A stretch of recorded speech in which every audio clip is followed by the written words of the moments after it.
morning, everyone, and happy Friday from the opening drive on 101 ESPN in St. Louis, where it's 7 o'clock.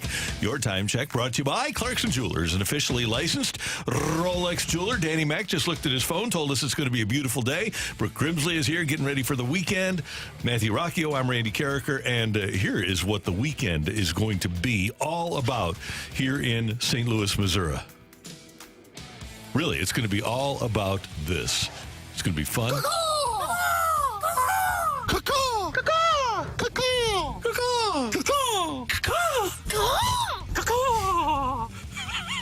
Where did that come from? It's just it's a collection of different cacaws from people around the area that love the Battlehawks, who are going to take their 5-1 record to Birmingham to take on the Birmingham Stallions tomorrow. The Stallions are 6-0. It's a preview of the USFL's version of the Super Bowl. By the way, we were supposed to have the St. Louis Stallions back in 1993. Danny Mac, tell me if this logo looks just like the St. Louis Stallions. The Birmingham Stallions logo looks just pretty much like it. It's kind of go, you purple stallions. Now I'm going to have to look this up. Go, you purple steeds. This town needs a winner. This is what we need. Rah, rah, rah. We even had a fight song. We just never had the team. You know, Martin Kilcoyne put out on Twitter, would you rather see the end of the Battlehawks game, which could run late, going into Cardinal baseball, or would you rather them cut away and go to Cardinal baseball? And the, I guess, overwhelming response was that Cardinal baseball would start on Channel 11. They have the power of two, as you know. They do, yeah. The power of two, and so at the two Fox. You know, folks were saying they'd rather see the end of the Battlehawks game than watching the beginning of the Cardinals game, which has gotten pretty ugly after last night. Yeah, 7-1 loss last night in Milwaukee for the Redbirds. And guys, okay, you lose the opener. And there's now Milwaukee has beat the Cardinals 4 in a row, so this is kind of a trend.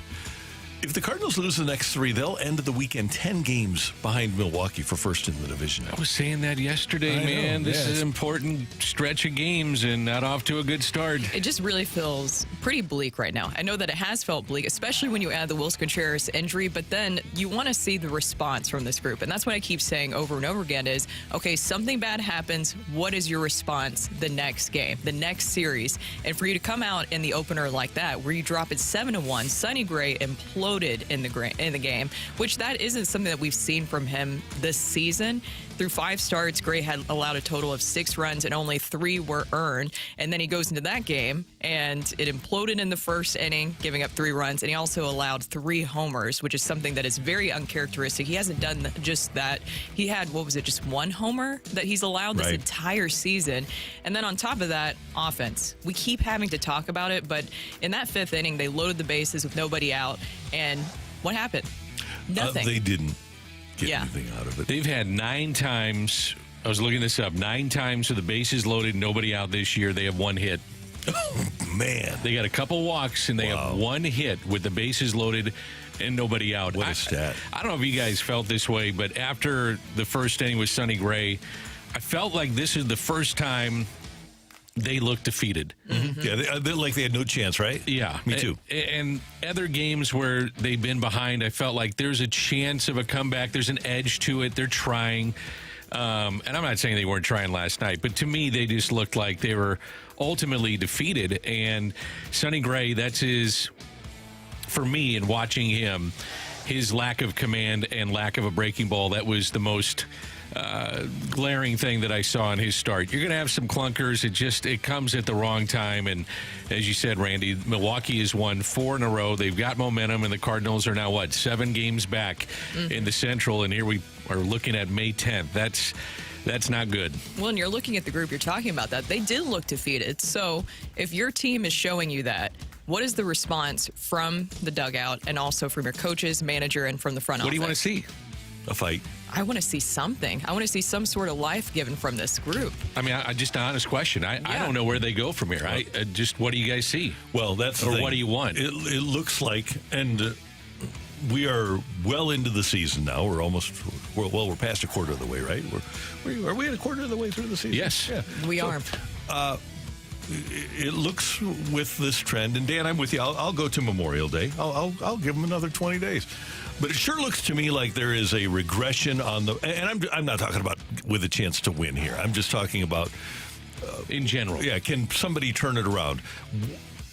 Have we reached a point of no return with Goldie and Arenado? Obviously, Goldie didn't play last night, but are they on the back nine, maybe the last 3 or 4 holes of their careers? So if that's the case, are you going to be able to make people better? I do know the Cardinals this way. They're reticent to fire managers. One of the things that Bill DeWitt Jr. is very proud of, and it's really gone by the wayside over the last few years, is the stability of the organization. The Cardinals went from 1980 to 2017 with Whitey Herzog, Tony La Russa, Joe Torre, Tony La Russa, and Mike Matheny. They went, 46 years with 4 managers. And now, since 2018, you've had 3 guys. You've had a Matheny, Schilt, Marmol. He doesn't want to do that. He doesn't want to have 4 managers in 6 years or whatever. Inconsistency with that. Yeah, right. He doesn't want to have that. So I don't think that a managerial change, as long as Mo is here, is on the horizon. That being said, I don't know how good Ollie and his staff are at developing young players. The jury right now would say guilty, that you aren't very good at it. But I think the one thing that they need to do is find out who can play for them, who can win for them, who's good enough to play for a winning team. Among your young players, Jordan Walker, Lars Nootbaar, Nolan Gorman, Brendan Donovan, Pedro Pages. I'm going to call him Pages until he starts to get going. Randy. And Herrera. Your young pitchers, find out who is capable of winning for you down the road. Would you just roll them out there every game? Not every game, but I pick my spots. And then if they prove that they can do it, then I like Nolan Gorman. But there's no point in playing him against a lefty right now. Not right now. No. I'm going back to what we talked about, though, what Brooke just mentioned. It's a lack of offense. Mm-hmm. We got 6 hits, and I don't know if you made a managerial change, it would matter when you have Goldie in the tank right now. Pedro Pages is starting behind the plate, which did surprise me a little bit. Mm-hmm. Is it an indictment on Ivan Herrera and how he plays defense, or were the Milwaukee Brewers going to run wild on him? Mm-hmm. And that's your ace. The Cardinals' ace is on the mound, and you've got Pages behind the plate, known as a very good defender. Michael Ciani, and this is no disrespect to these players, but Michael Ciani's in the line. He did get 2 hits last night. He was the only one. Yeah, we're not talking about the 27 Yankees here, and I'm not sure that a managerial change changes that. Well, and that's where maybe something else comes into play. And I know that I don't want to go after people and say that they should lose their job, but sometimes a message has to be able rehomed. That's the way that you like to phrase it, Randy, and I'll go with that. Is that maybe you have to do something to show that this isn't okay and to get the message across the players a little bit stronger. And if we're talking about hitting-wise, they're not performing. They are bottom of the league in every important category. We're seeing the struggles currently right now. Maybe it's time to move on from Turner Ward when we're talking about Memorial Day. I think that's reasonable. And I do think, by the way, if you come home and you'll have roughly 120 games left after the Angels series, and I said this last year, so it's nothing new for me, but the one guy still out there that can teach young players how to play better is Madden. But I don't think the Cardinals will go there, because I don't think Joe Madden would come if he's, based on his book, if he's placed into an analytical environment where the analytics people are coming down and telling him what he should do to run a game. I don't think he's going to buy into that. But I do know that he is a great teacher of the sport. Honest question here. It doesn't, at least in my opinion, would it really matter if Joe Madden, Dusty Baker, Bruce Bochy are in that dugout and you're rolling out a Goldie that is completely lost, Arenado with 2 home runs, Pedro Pages behind the plate, and Michael Ciani in center field? See, that's the thing. You understand what I mean? I understand that, but that's why I say a teacher of the game. And it might not be for this year, but I saw him teach those Cubs players how to play. Javi Baez never played as well as he did under Joe Madden, right? I want guys. Contreras was sensational under Joe Madden. I want a guy who, on an individual and club basis, gets players to play better. And that's one thing. Madden did it in Tampa. Obviously, it didn't work out in Anaheim with him.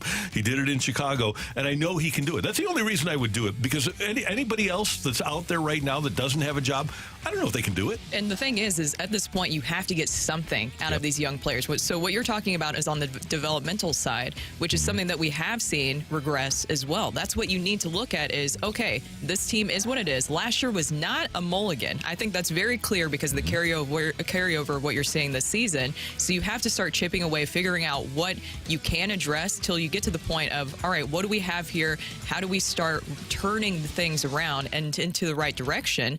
And you have to look at maybe finding a way to get the most out of these young players, because you're not getting it from your entire lineup right now. And there's so much regression. Something has to change at a certain point here. And guys, I have as much respect for Yadier Molina as anybody. And I know that that's the prevailing thought. If you, and Tim talked about it on his show yesterday, if you polled all Cardinal fans, probably more than 50% would want Yadi to be might the be best. 100%. Yeah, it might be. But Yeah. my thing with the Yadi is the reason that I am not all in right now on him. Number one, I think he'd have to have a great staff, because I don't know how good of a teacher he is. That's the one thing. I really look at the development of this organization, and especially the regression of the young hitters. And I want somebody that I'm positive has done it before.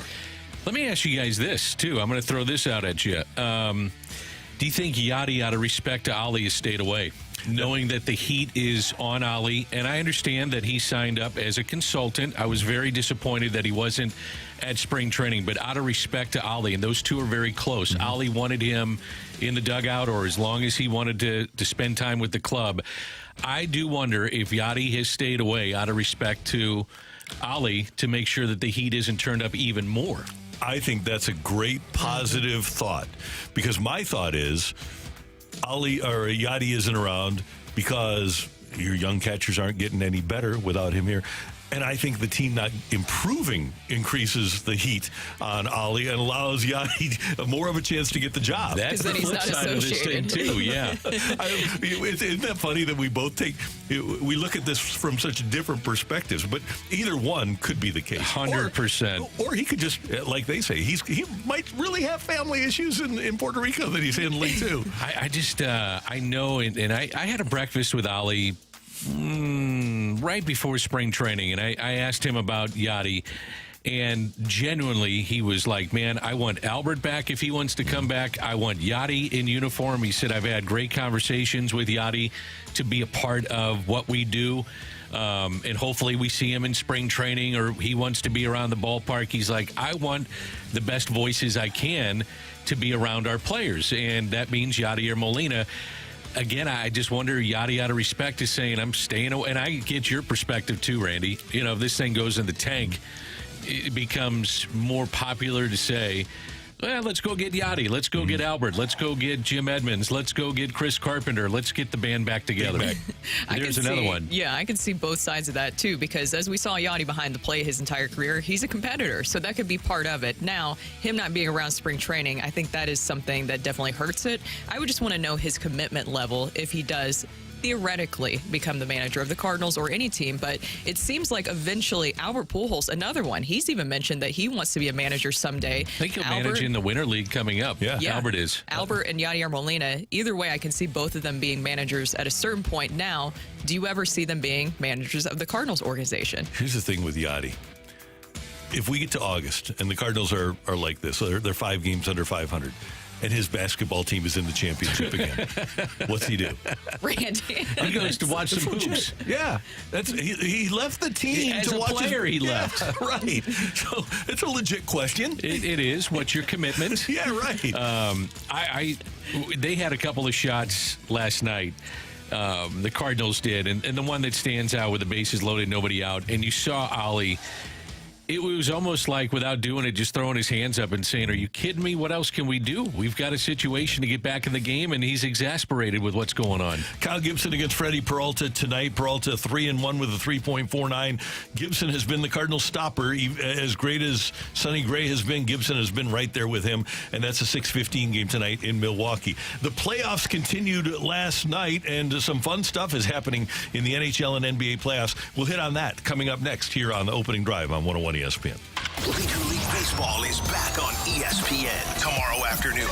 Orioles and Diamondbacks. Pregame at 2:30. First pitch at 3:05. The MLB plays on 101 ESPN. Purchase an HVAC system and receive a $1,600 rebate, a 16-year warranty at SwissAirSTL.com. Randy Karraker here with Jim Olive, the Auto Loan Pro from AutoLoanPro.com. Jim, if people are in the market for a new car or truck, why should they go to AutoLoanPro.com right now? Simply put, Randy, rates are at an all-time high, and we're here to help people get in the car, truck, SUV of their choice, get them driving today, eliminate any roadblocks that they possibly have with any kind of financial situation, and get them driving today. Jim Olive is working with more than 50 lenders. He is the Auto Loan Pro from AutoLoanPro.com. If you're in the market for a new vehicle, choose the Auto Loan Pro, AutoLoanPro.com.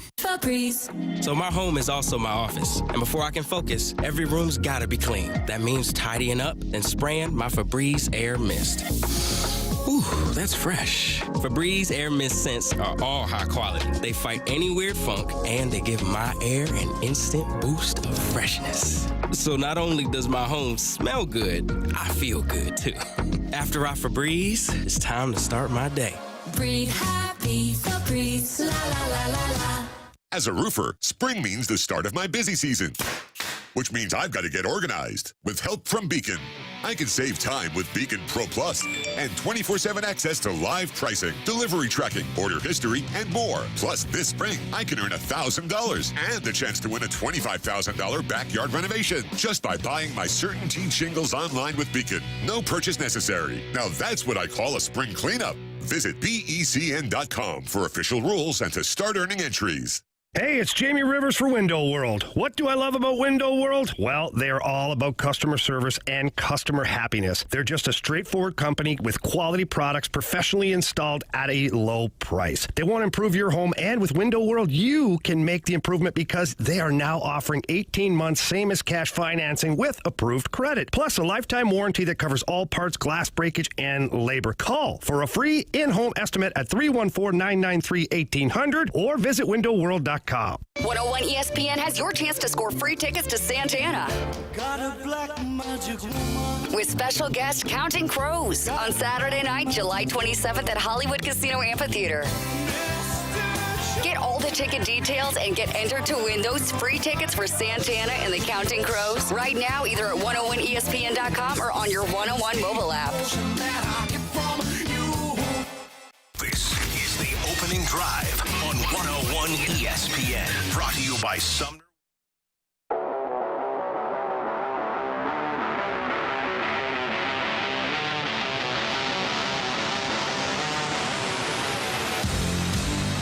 At some point, you just have to do it. I mean, it's a hard game. Hitting's hard. But at some point, the lineup just has to come together. I mean, there's certain guys. I feel Newt's in a better spot. He's taking aggressive swings. He's making contact. He's controlling the strike zone. But there's a group that's not there yet, and it's frustrating for everybody. At some point, frustration has to turn into a little bit of anger, and you got to get it done. So today we did not. Natalie Marmol will get to your Cardinal texts in a moment. We promised we'd tell you about the NHL and NBA playoffs, however, and so we will. Last night, Artemi Panarin with an overtime winner for the Rangers over the Hurricanes. 3-2. Rangers lead the series 3-0. Danny kind enough to bring in bread sliced bagels this morning. Right behind you, Brooke. I don't know if we told you that. As soon as you said that, I was like, wait a minute. They're there. So Panarin, delicious. known as the bread man. How St. Louis-based Panera doesn't have an endorsement deal with Artemi Panarin, the bread man, is beyond me. That's a missed opportunity there. Yeah, but he still got it. He's still a great player. Maybe he goes out and wins a Stanley Cup. They did win the President's Trophy, the Rangers did. Beat the Hurricanes up 3-0 in their series. You really sure about re-signing Rod Brindamore? Well, it doesn't matter to us now, does it? Did you hear what he had to say afterwards? He said, well, we're doing everything right. It's a tale of really two games, and I love the way that we're playing, and Game 3 was great.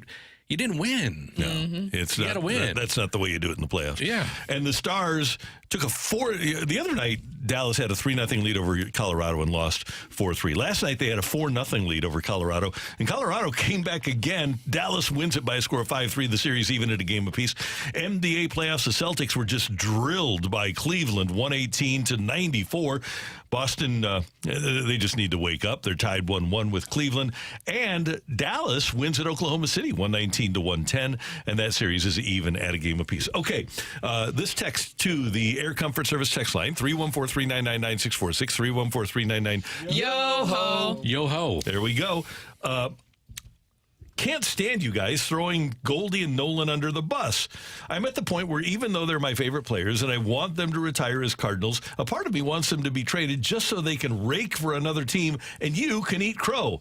I want to be able to serve you that crow every single morning first thing. Okay, first of all, I love the fact that you have such allegiance to your players. I think that's one of the great things about St. Louis is we love our guys.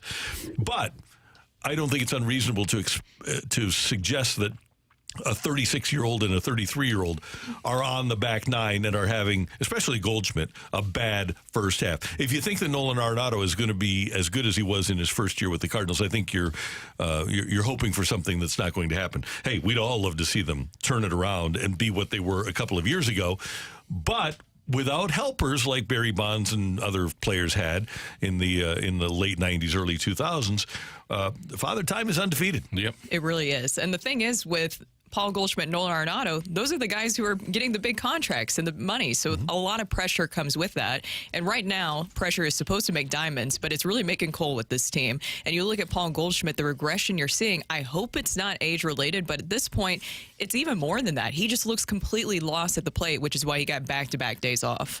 I understand what the texter's saying, but the offense is predicated on the corners. Those two. Yeah, producing. And the reality is one guy's kind of producing now with a lot of power where you're expecting gap power, home run power, and the other guy at first base. I hate seeing this for him because I know him very well. I know how much he cares.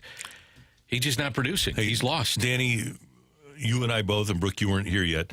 It broke our hearts when Kerry Robinson pinch hit for Mark McGwire in his last major league at bat, right? Tough to see, yeah. Yeah, and we both thought, oh, man, you get McGwire up there and he'll hit a home run. But I think you have to be realistic about situations. And that one existed for one of our favorite players. Absolutely. And I don't remember a time where this many guys have gone cold. I mean, I thought that if you had your corner spots not produce, then maybe it's Nolan Gorman or it's Lars Nootbaar. And certainly, which we haven't talked about a lot, it's Walker. And Walker's in the minor leagues. You were expecting those guys to go to a different level. And I think it was reasonable at the beginning of the season to say that this offense is going to be better than it was last year. Now, it was 19th in offense last year. The reason I say it would be reasonable to say that is because of the young players having another year under their belt. And unfortunately for the Cardinals, that just has not been the case where they've gotten better. Well, and also a big part of the season and building this team is that you would assume that this was supposed to be at least maybe a top 10 offense, top 12 offense in all of Major League Baseball for this to all work out. They didn't build the starting rotation with a bunch of Cy Young winners. I mean, you needed the offense to be able to perform at a pretty high level or at least middle of the pack, even a little bit better than middle of the pack, and they're not doing any of that this season. So you have to wonder where that regression is coming in. And you mentioned the pitching, which is getting overlooked right now because the offense has been so poor. There's some leaks right now going on with the pitching staff, too. Yeah, there are. You know, there's some problems with that the last time through the rotation. And we don't have a ton of time here, but there is so much more than just what's happening at the major league level. You should have players, and I know that baseball has changed, but there's no excuse for a guy like Jordan Walker to go back down or a guy like Nolan Gorman to regress at the major league level. One of the problems the Cardinals have is the development of their young players at the minor league level.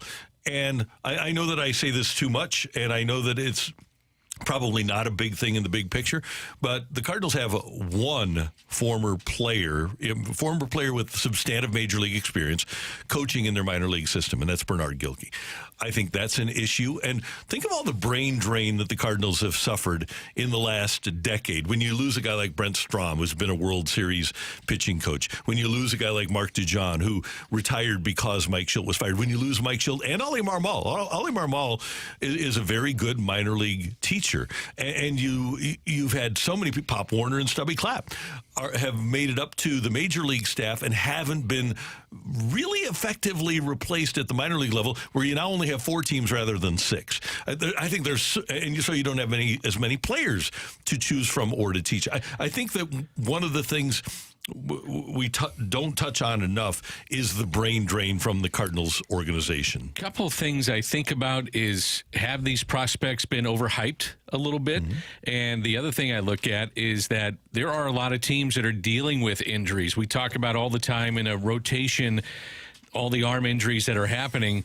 Well, where are the guys to kind of fill the gap right now? And you just don't see it, which is disappointing for me. And the thing is that you have to start wondering, to your point, Randy, too, about the philosophy with the organization, if that's something that also needs to change here, because something's not working. Last year was not an anomaly. There's a lot that led up to this, and now you're starting to see it spill over into this season. My whole thing is that either way, in every single sport, when things are going bad, when the results are not panning out, what typically happens? You don't just sit there. Changes are typically made, because right now what you're seeing from this group, we saw it last night, that looks like a completely defeated team. I know that winning is the cure-all and can change that quickly, but that doesn't even look like a group that can string together maybe 3-4 straight wins. And they do have, unfortunately, they have a legit excuse because of the injuries.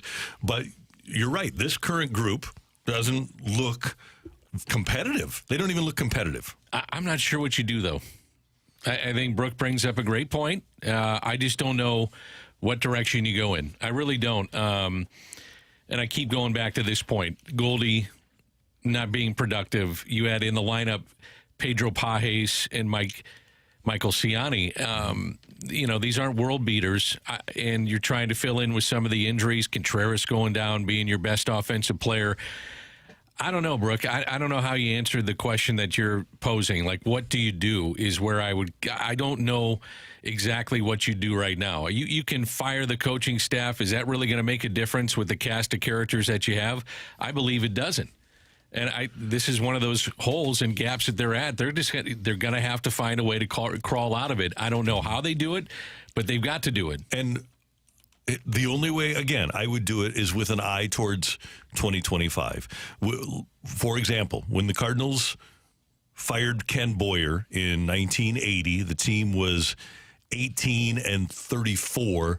Whitey takes over and goes 38-35 because Whitey put players in position to win and got them very quickly playing fundamental baseball. It doesn't happen all the time, but it happened. I think there's something to be said for just playing simple baseball. Are these players capable of it with their histories? I don't know.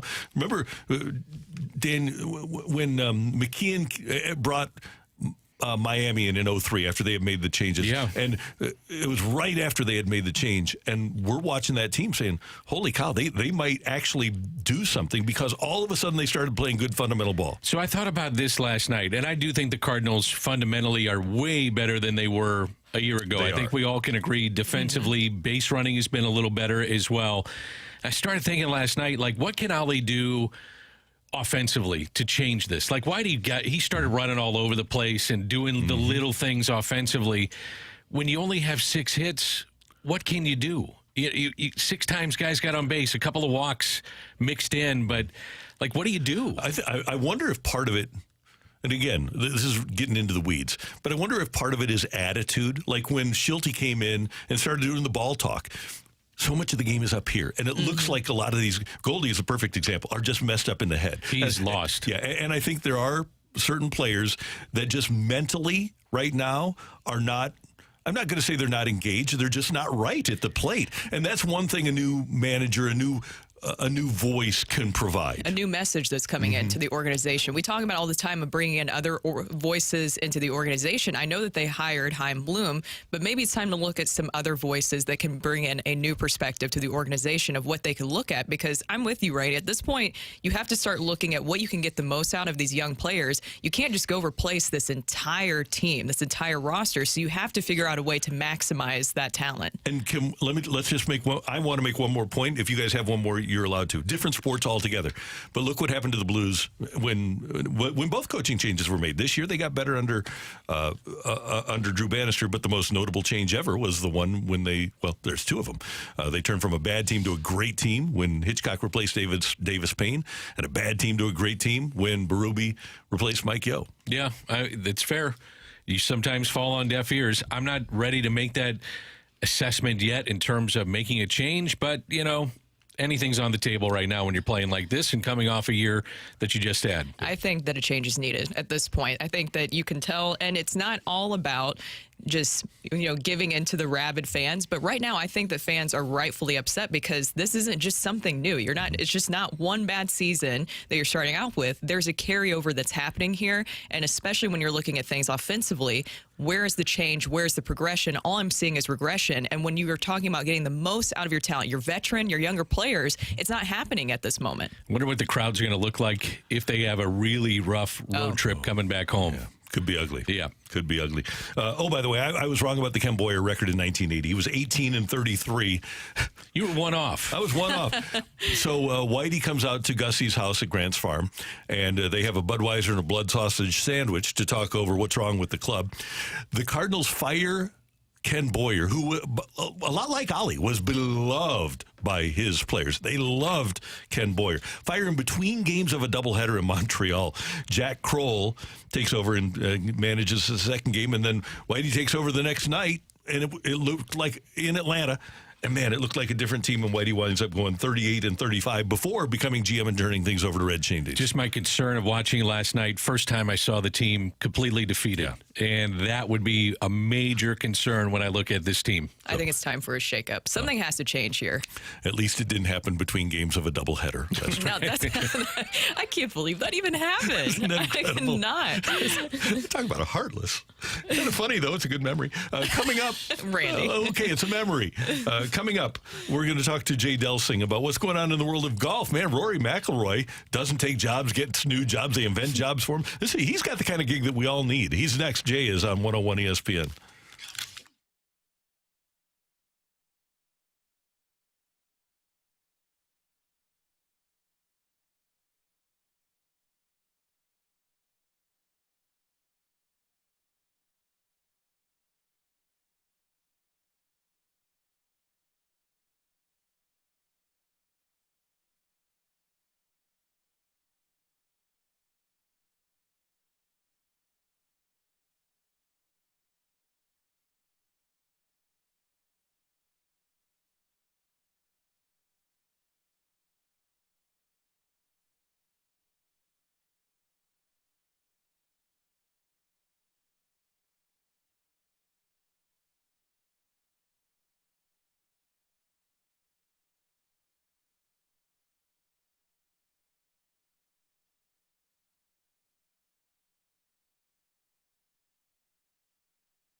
Hey everyone, it's Brooke here. Is there a mom in your life that you need to get a special gift for Mother's Day? Of course you do, which by the way, guys, is coming up this Sunday on May 12th. And I know the perfect place to get a gift for that mom in your life. You should go visit my friends at Decor Interiors and Jewelry. It's in Chesterfield at Olive and Woods Mill Road. Right when you walk in, you will just be blown away by all of the options. The owner, Joe, he is just such a kind and nice guy, and he will seriously treat you like family. I actually stopped by their store recently to pick out my wedding band. That's where I got my wedding ring at, and I always get compliments on it. Of course, I didn't wear it today.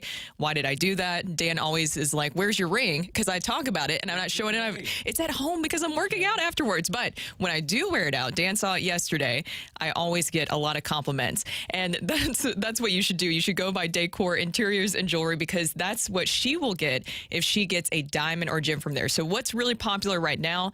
Diamond tennis bracelets, maybe a tennis necklace for the mom in your life. Or what about the birthstone of a child for that mom in your life? I'm a July baby, so that's rubies for me. And Joe has so many beautiful rubies in stock. Joe and his staff, they really do know diamonds and gems, and they always take the time to educate you on your purchase. I had so much fun looking at all their stuff, and you should too. So why not have them help you find the perfect gift for Mother's Day for that mother in your life? Go stop by Decor's showroom today and tell them that I sent you. Decor, always unique, always affordable.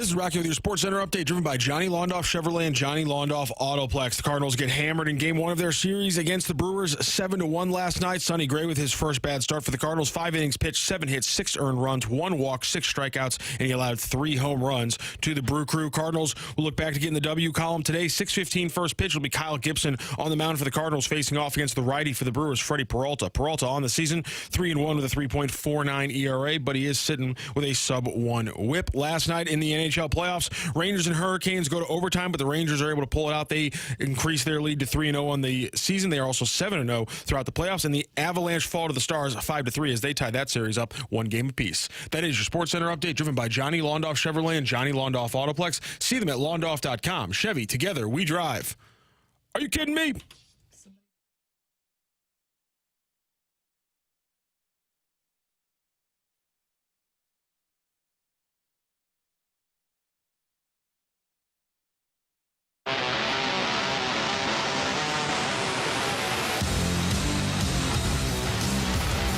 Dan and Randy and former PGA pro Jay Delsing joins us now, as he does every Friday morning here on 101 ESPN in preparation for He and Dan on Golf with Jay Delsing, Sunday mornings 8 to 10 here on 101 ESPN. Good morning, Jay. How you doing?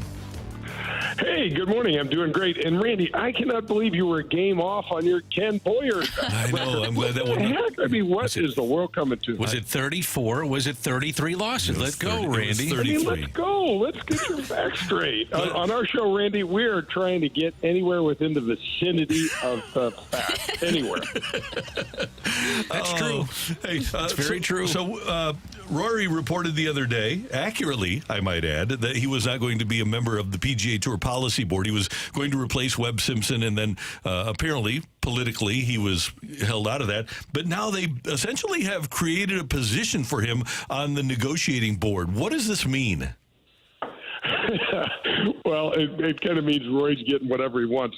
It's really interesting. There's a process, and this word is getting overused so much in sports these days, but there's a process to how you go about getting on these policy boards. And just for the folks that aren't paying attention a whole lot to golf, Rory was on that policy board, and because of all of the stuff that's happened with Monahan and this merger with with PIF and all of that, Rory decided to step away, and he really got stabbed in the back by our commissioner, and et cetera. And then once things, I don't want to say anything's really turned around. There really hasn't been very much clarity. He just decides he's going to come back. I mean, you just don't do that. You just don't do that. So what they've done is they're trying to figure out how they're going to use this Saudi money and blend it into this new entity that's PGA Tour Enterprises. It's a for-profit enterprise. It's a creation of some sort of for-profit golf enterprise, which we don't really even know what that means exactly. I mean, what other than the fact that they're paying the players ridiculous amounts of money for not going to live. We know that they're paying them. There's the top 36 players of some weird list are splitting $750 million. We know that. Bottom line, that's pretty good. Yeah, I'm just bummed I'm not on the list. You should call somebody just to double check. You never know, Jay. You deserve some of that money. Brooke, we need like 7 lists for me to be, maybe 8 lists for me to be on there. That's not. I love your optimism, though.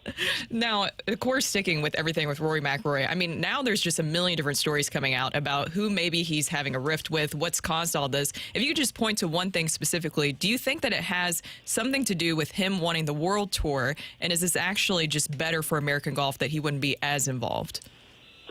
No, I don't think that's it. I think that you just don't get.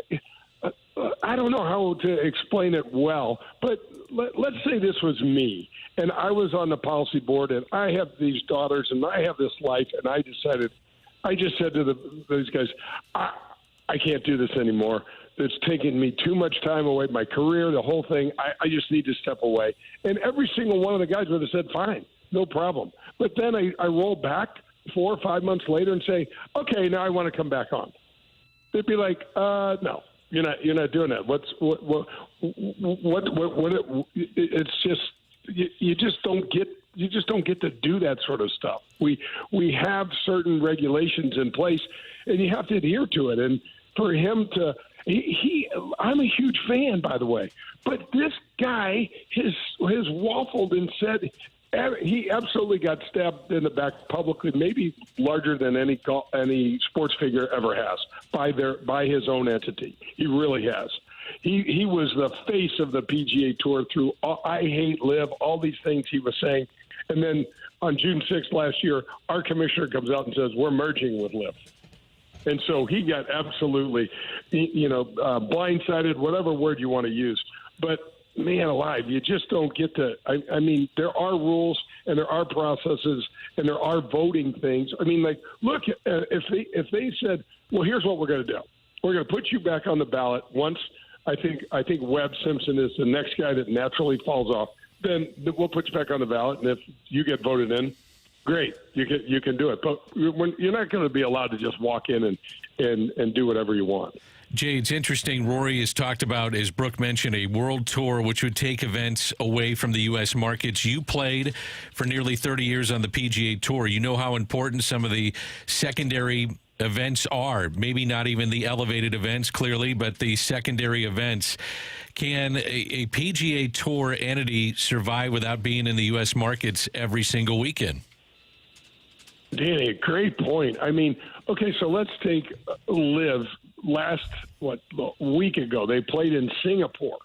They needed a 4-hour weather delay on the last round to have their television coverage on the WC be seen at any sort of reasonable time here in the United States. I mean, this is you can argue about the Far East and their market, and Japan is absolutely golf crazy. So is South Korea, etc. China is an emerging market as well, but all the money, and this is the place where you want to play. It's the U.S. The U.S. is the best tour. Are you going to be able to – are you going to watch when they play in Indonesia and, Rory McIlroy tees off at 4:21 in the middle of the night? I mean, the British Open is the one-off where people happen, to get up and watch a little bit because the time change is so ridiculous. That's only 6 hours. If you start taking and going all over the world, I don't see how that works. And here's another thing, guys, that this world tour and that these elevated events that, in my opinion, was a complete knee-jerk reaction to LIV and that we shouldn't have done it. First of all, we couldn't pay for it. Our commissioner commits to $20 million purchases, and it wasn't sustainable with the money that we had in our reserves for more than 3 years. How the hell do you commit to something like this that you can't afford? And then second of all, what are you doing with our other sponsors? We've had these folks that are aligned with us in golf forever that are paying $8-10 million for these tournaments. Now you're going to them and saying, well, you know what, if you can't come up with 20, then we got to move on from you. That's bad business. I mean, that's just and then if you are the guys that stay with us, but let's say you're going to be the Texas Open and every 5 years you get to be an elevated event. What do you do on the other 4 years when you don't get the top fields? And now you feel like a stepchild to all the other tournaments because you have the majors that are the best, and then you have the elevated events that's going to get the best fields. Now you're going to get nobody playing in your event. It just sets these systems up to be these tournaments up to be second-class citizens. It just sucks to me. Jay, the Wells Fargo is this weekend. They've got a great leaderboard heading into today. Schauffele, Morikawa, McIlroy, Justin Thomas, Jason Day, all of those people are tied in the top 10 or in the top 10. Jordan Spieth is also up there. Next week, the PGA Championship, and I've got a value pick for you. First of all, Scheffler is a prohibitive favorite at plus 320, and you've got Rahm and Rory and Xander and Cantlay and Koepka and Morikawa. You've got Wyndham Clark sitting there at plus 2,800. Wyndham Clark has not had that bad of a year that I think that he should be a plus 2,800. If I want a value pick for the PGA, I'm going with him. Oh, I don't blame you at all. I mean, Wyndham Clark, if you looked at his round yesterday, he shot 2 over par, but the guy's got so much firepower. And, Randy, he won this Wells Fargo championship last year. That was his breakout. He won by 4 strokes, and then he went on to knock off 2 other events, and one of them was the U.S. Open, and also had 2 second-place finishes and 2 third-place finishes. I love Wyndham Clark right now. I think he's still going to rally and have a good tournament this week despite a lousy start. And I think he's been present in all of these things. I think Xander Schauffele's ready to win a major championship as well. He's got just way too much game to not. Okay, so Wyndham Clark has like the ultimate country club name. How's it would go over on the PGA Tour? You're in the locker room, and he walks in, and you say, "Hello, Wyndham." Well, would like if you speak like a country club person, would that go over well or not well? Oh, that'd be perfect. Okay. I mean, if it was in my generation, for sure. I mean, we don't. I mean, well, I can remember this. The same thing happened to this guy that's working on the Golf Channel now. He's actually a really good guy. His name is Johnson Wagner. And I was like, what in the hell kind of name is Johnson Wagner? And he goes, I don't know. It's the name and he had a perfect response. He goes, I don't know. That's the name my parents gave me. And I was like, okay. Yeah, you know what, Randy, when you're and guys, when you're in the locker room and you're looking for somebody's soft spot and you hit them with something like that and they don't react well, you know you got them. It's so easy, you know, when you know that you find that area where they really get sensitive. But his response was absolutely perfect because we're all like, Johnson Wagner, you sound like a law firm. That's great. Okay, with 2 last names. What we need is we need like Xander and Wyndham to walk in together. Hello, Xander. Hello, Wyndham. You know, those are their country. Where are Biff and Tad, right? Yeah, exactly. Buffy and everybody else. I mean, you're just waiting for somebody else to come in and wear your little ascot and have somebody like polish your shoes for you or something. Yeah. Hey, who do you guys have on the show on Mother's Day this coming Sunday? Well, yeah, it's Mother's Day. It's great. You know what? We have this guy named Steve Fluke. This is so cool, you guys. This guy created an adaptive golf club for folks that either are injured or have some sort of illness where they can't swing anymore. This golf club, you put it behind the ball, and it, without swinging, you adjust it accordingly. It hits the ball between 50 and 250 yards. He designed this with some NASA engineers, and it's super cool. He's a PGA of America guy, and he's created this club, and it's really just something for people that love the game, especially like some of our fallen heroes with some of our friends with David Faraday and Troops First and Folds of Honor that have been injured or you know cannot swing, and so this golf club does the swinging for you. And you know, Randy, I could have used that a few times. You know, if I could have just pointed that thing straight, things would have been a lot better. No doubt about it. All right, sir. Have a great weekend. Thanks for your time. We do appreciate it. Okay, guys. Have a great day. Jay Delsing with us on 101 ESPN. By the way, guys, I scrolled down the 2 longest shots next week in the PGA at plus 15,000. 2 longest shots in the whole tournament, Tiger Woods and Phil Mickelson. Really? Yeah. Wow. It doesn't surprise me, though. Me either, but I never thought I would have seen it.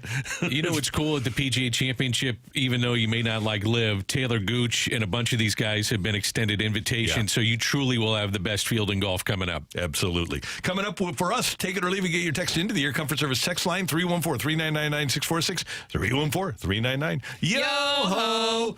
Tioli is next on 101 ESPN. Already did it. I know you did. Okay.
I am a proud graduate of Lindenwood University. I can tell you I wouldn't be sitting here doing this job, hosting the opening drive, if it wasn't for Lindenwood University. And it's a school that's been around. You know, they were founded in 1832. So Lindenwood has been educating the St. Louis region for almost 200 years and providing great experience and providing real experience and real success. Lindenwood awards over $30 million in scholarships and grants annually, and they want people to be educated at a top level. And that's what they do at Lindenwood, is provide you a top level education. It's one of the most affordable private universities in the region, and they have traditional and online programs available for every stage of your academic journey. So if you want to get started, if you're just leaving high school, Lindenwood is a great place to go. If you want to get an MBA, Lindenwood is a great place to go. If you want to get a doctorate, Lindenwood is a great place to go. Plus, they have special discounts for military members, veterans, and their spouses and children. You can learn more at lindenwood.edu. If you're looking for a great education that will provide you great experience, it's Lindenwood at lindenwood.edu. Real experience, real success.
Start packing. That's my final offer.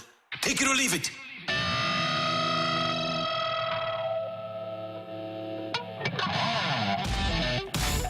Time for Tioli here on 101 ESPN. You kids have seen that 54-year-old former boxing champ Mike Tyson is going to take on YouTube sensation and good boxer Jake Paul. You've seen that, by the way, right? Yeah. Tickets are going for $575 a piece, and ringside seats are commanding $8,000 per seat. Take it or leave it. There's a scenario in which you would pay that for Tyson and Paul. I would love to see Tyson fight, and I would love to see him knock out one of the Paul brothers, which one is it again? It's Jake. I cannot decipher between the two. As you guys can tell, I don't really care for the Paul brothers. I think a lot of the stuff is fake. I do understand part of their gimmick, but I just think a lot of their stuff has been really I don't find them entertaining, and that I guess we're unleashing a really just angry side of me with the Paul brothers. I didn't realize how much gotten to you. I know. Well, it's just for some reason I just don't like the Paul brothers whatsoever, and maybe it has something to do with too the fact that they have faced former Mizzou guys, and that did not fare well for the Mizzou guys. But they took them out of their element and put them in boxing. So whatever. $8,000. I wouldn't do it because it could be another Michael Spinks situation 91 where seconds. 91 seconds, and I paid $8,000 to watch that. No thanks. I paid for Michael Spinks. They did at the Fox. What did they closed circuit? They closed circuit. They wouldn't and watched that 91-second fight. It was worth it though, man. I can still see it in my mind's eye. I could win the Mega Millions tonight though, $331 million, and I wouldn't pay $8,000 a seat. Or $575 a seat to see Tyson and Paul. Oh, I'd do $575. Would you? Yeah, I want to see Mike Tyson fight again. I'll watch it, too. I'll watch it on TV. I will. I think maybe part of my issue with it is that none of it feels real with the Paul brothers, because that's been their whole career is they manufacture things, they make up fake stories. They're YouTubers, you know? And so it's hard for me to believe that anything that they do is real, even all their boxing matches. You know, he's going to get up off the canvas and say, you know, Grimsley, this is real. Look at my eye. I'm just not buying it. I feel like a lot of it's set up. Anyways, okay, so I know that you guys probably saw the reports that it looks like Netflix is close to closing in on a deal on getting 2 NFL Christmas Day games. So just take it or leave it. Do you guys like that or not? I'm gonna take that. I don't like the idea, and here's why: because you've already got Peacock owning a playoff game, and you've already got Amazon now, I think, owning a playoff game. Now you've got to have Peacock, Amazon, and Netflix if you want to watch late season or playoff NFL football. This is Christmas, you said? Christmas Day? 2 Christmas Day games. I'm going to take it. I watched Netflix live the other night with Tom Brady and his roast, and I'll figure out a way to watch Netflix pro football. The thing is maybe that's part of it, is that they know that I feel like the majority of people do have Netflix now. Even if you're not big into streaming, I feel like that's at least one area that a lot of people have stepped into. I don't know how much a Netflix subscription costs now. They keep going up, but it's amazing. Nobody knows how much they're paying for it. It's great for them. It's a secret. They could be taking $90 out of my account, maybe. Who knows? Yeah. All right, take it or leave it. Just listen to the numbers. Through 2,144 games, Luis Ariz has an average of 325. Tony Gwynn, same amount of games at bats, his average was 326. Take it or leave it. This day and age of baseball, more attention needs to be paid to Luis Ariz and what he's doing right now in MLB. I'm going to take that. I'll take that, yeah. It was interesting the other morning. I was driving in, listening to Steve Phillips, who was just ripping Ariz. He said, I don't know if I want him on my team. Maybe that's why he's a former general manager. But I like Ariz a lot. And, yes, I think that should be paid attention to. Bat-to-ball skills. Yeah. In this day and age of strikeouts, pretty impressive. Yeah, and I get he doesn't hit for power. He doesn't run particularly well. He doesn't field. He doesn't throw. But the one tool that he has is really, really, really good. Really good. Yep. All right, Matthew, what do we got on the text line? Take it or leave it. One day, a big tech firm will offer $1 billion per year to exclusively air all NFL games like Apple does with soccer. $1 billion a year? Yeah. Seems a little light. I'll take it. Yeah, but the NFL wouldn't go for that. Seems a little light. Yeah. Sorry, buddy. Look what they're getting. Go ahead and pull out your pockets and find a couple more billion there, champ. That ain't going to cut it. Aren't they getting like $6 billion a year from free TV now? I think so. Yeah. Well, and do you think this is also, too, because they had the deal with Peacock. Is that continuing on this year? Yes, with I believe the it NFL? is. So are they showing that basically we don't need any one of you? We can take our games wherever, and it will still be successful. Yeah, they know that. And they also know that the one thing that works now on television is live sporting events. That's the one thing that can be counted on. And if your network TV, was it 93 of the top 100 shows last year were NFL games? 93. Yeah. And fans will find a way, even on paid television, they're going to find a way to find the NFL. Yeah. The NFL making $7 billion a year from ESPN, NBC Sunday Night Football, CBS, Fox, plus the Sunday ticket package on YouTube. $7 billion a year. So if somebody comes and offers $1 billion a year to put them on Apple, no, they're going to say, "Are you kidding me?" That person texted in. It was supposed to be $10 billion. Oh, okay. $10 billion. Yeah. So the rights deal now is worth $111 billion, and it's only going to go up. Right. As time passes and they get more deals like this with Netflix, they'll pass $10 billion easily. Don't you guys just, your personal viewing, won't you find the games? By the way, I was just thinking about this. The NBA just went, oh, come on. Give us one day. That's like their season kickoff. Yeah, right. Oh, Matthew disagrees. I mean, it's the way the games work. You got ripped last Christmas, and you probably should have looked yourself in the mirror and been like, well, new reality starting Christmas 2023. We are kind of screwed now. Yep. Just pivot. That's why the PGA Championship has moved up out of August, because they're not going to get eyeballs on it on Saturday and Sunday because of college and pro football. Yep. Thank you, Matthew. NBA's needed to change their schedule for a long time now. Yeah. We appreciate your texts. Thank you for them. Coming up, Greg Amsinger said Jordan Walker is just going to do what he does. Will that delay his return to the Cardinals? That's next on 101 ESPN.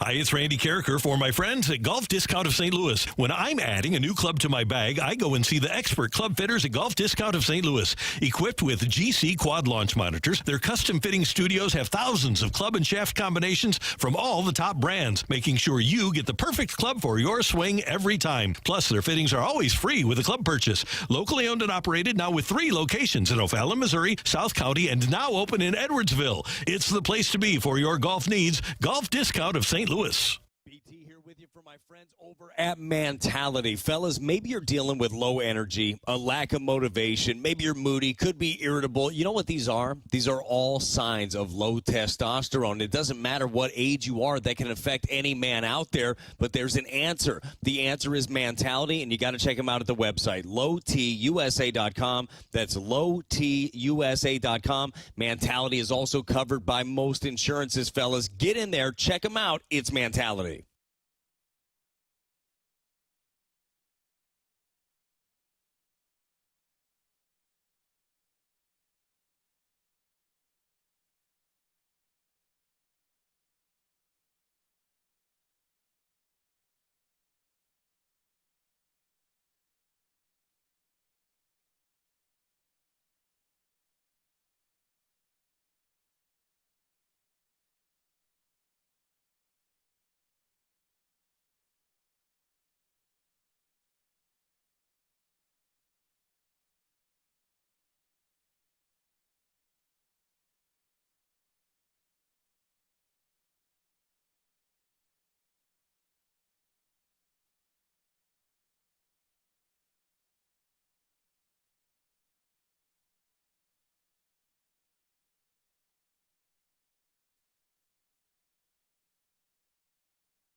Hey everyone, it's Brooke here, and this year we decided it was time to make a major upgrade to our home by updating our bathroom. We have this house in U City. It's over 100 years old, and we love it. We love all the old charm that it has, but we never exactly loved our main bathroom. So we decided it was time to make a big change, and we reached out to one of our great sponsors here of 101 ESPN, and that is EMB Granite. EMB Granite's team visited our house for a free consultation, and they came up with a vision of how to really transform our bathroom.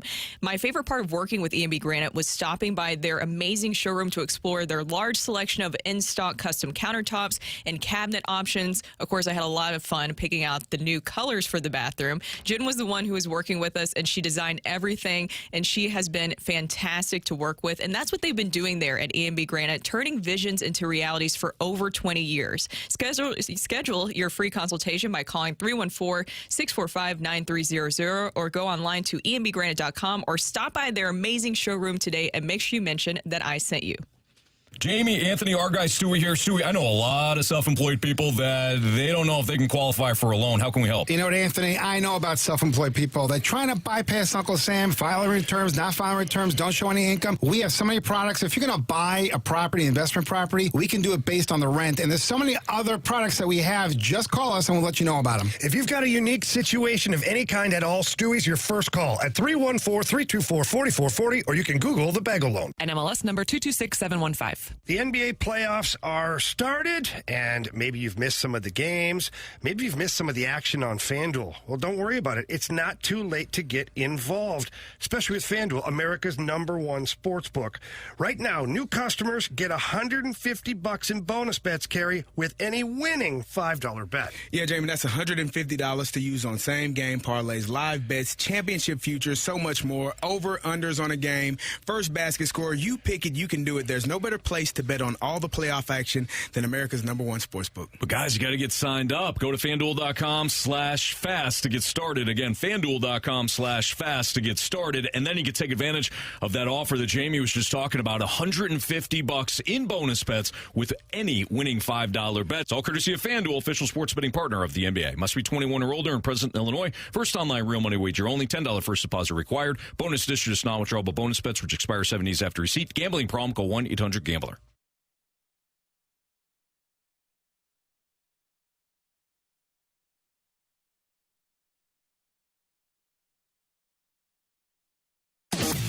from the Car Shield Studios. A fresh perspective on today's top stories. This is Fresh Take. Presented by Lindenwood University. Real experience, real success.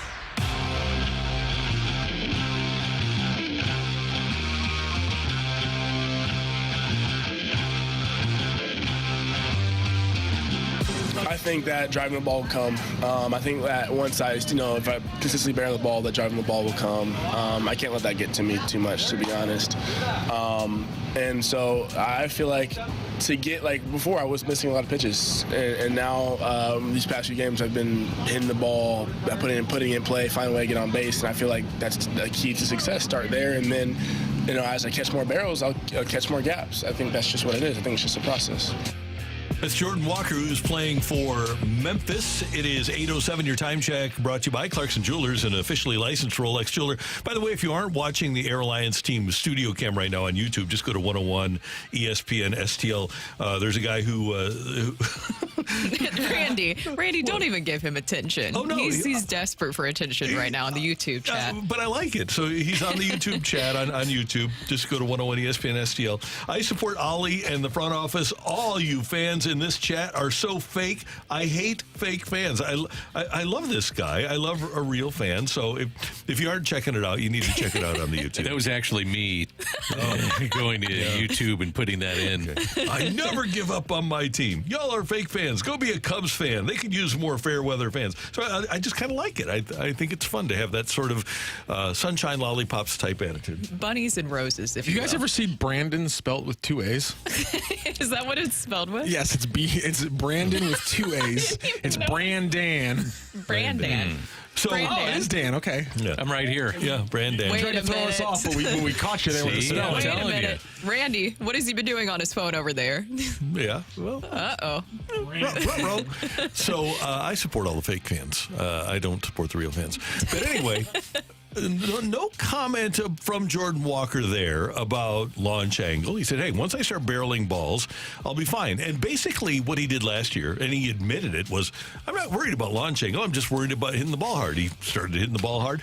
I wonder how much he really pays attention to what the Cardinals tell him as to why he's getting sent down. Now, he did admit that his pitch recognition wasn't great, but Dan, you've mentioned his hip flying out, his shoulder flying out, and his approach physically not really changing. Yeah, I've noticed that even still. Now, he is putting the ball in play a little bit more, which I go back and look, I'm a geek. I watch minor league games. I watch major league games all over the place because I love the sport of baseball, but I have noticed that still a tendency to fly open, which makes him susceptible to outer half and pitches that are outside the zone. So that's something I watch. That's got to get better. It is funny. It's not that hard to figure out. The harder you hit the ball, the more holes you're going to find, whether it's on the ground or in the air. So exit velocity is something that's true. I also think it's his career.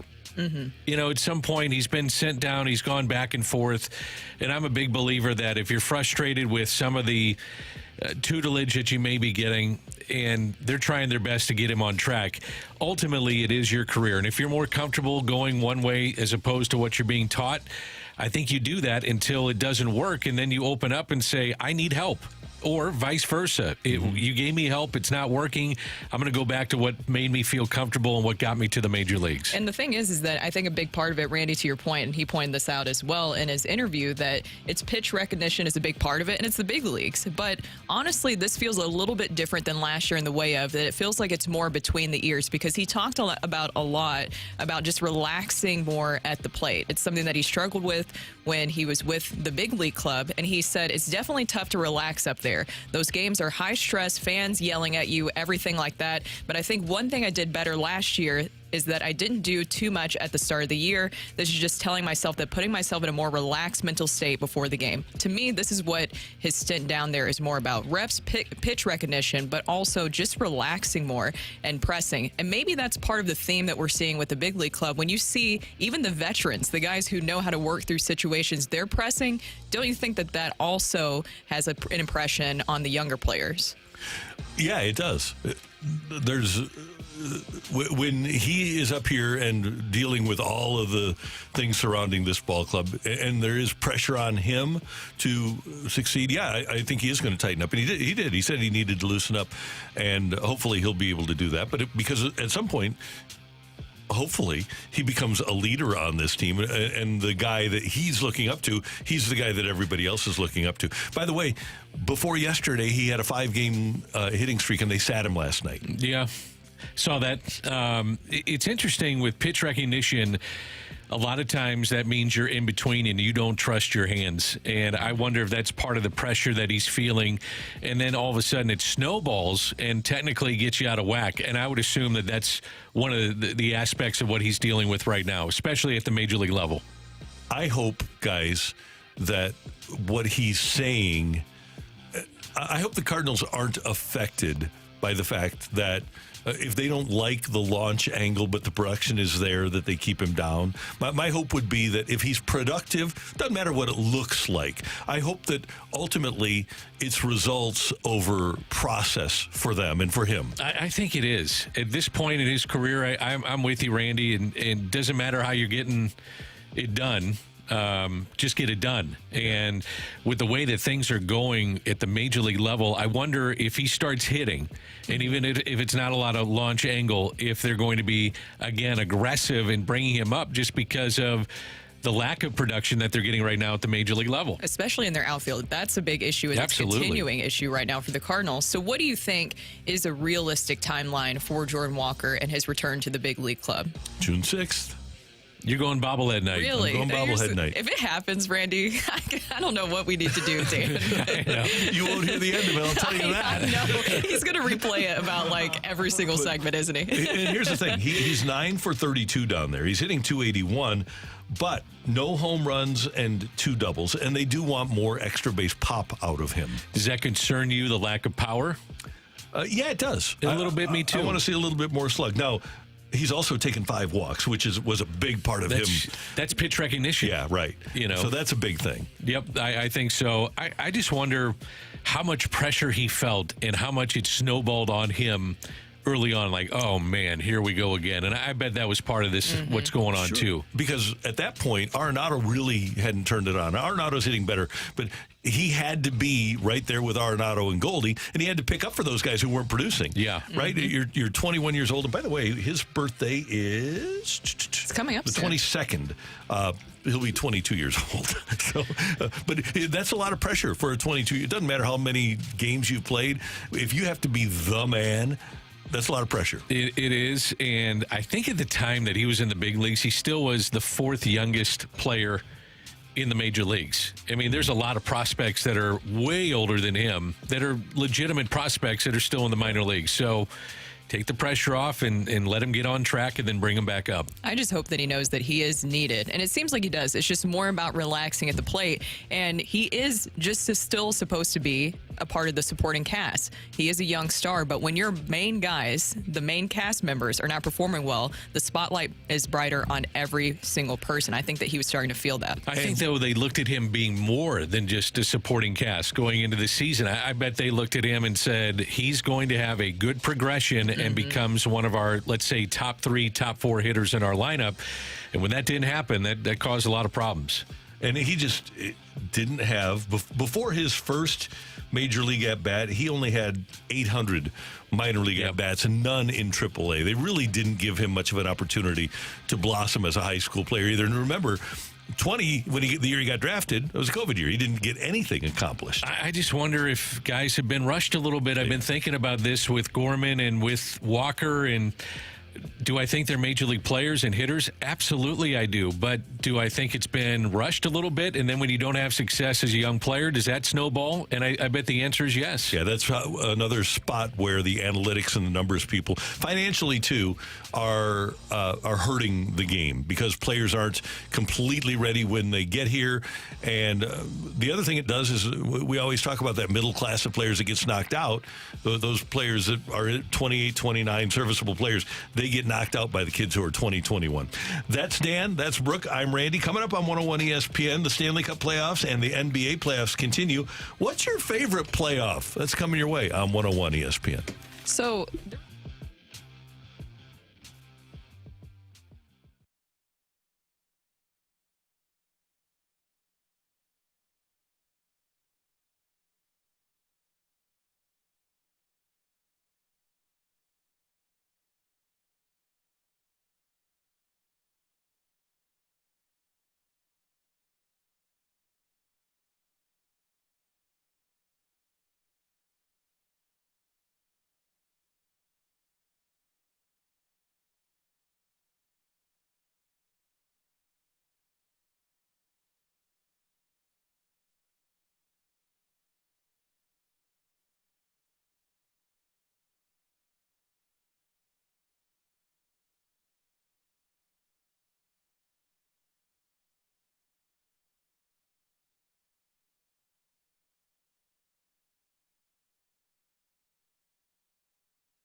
Hey, if you're looking for the perfect Mother's Day gift for mom and you've waited to the last minute, I've got an idea for you. And all you have to do is go to your phone or go to your computer. With Mother's Day on Sunday, you can give mom a sound story, a professionally produced hour-long conversation in which your mom is interviewed by your choice of one of our professional interviewers like Tim McKernan or Anthony Stalter or myself. And now you and your siblings can go in on a gift certificate for your mom and get her a sound story at mysoundstory.com.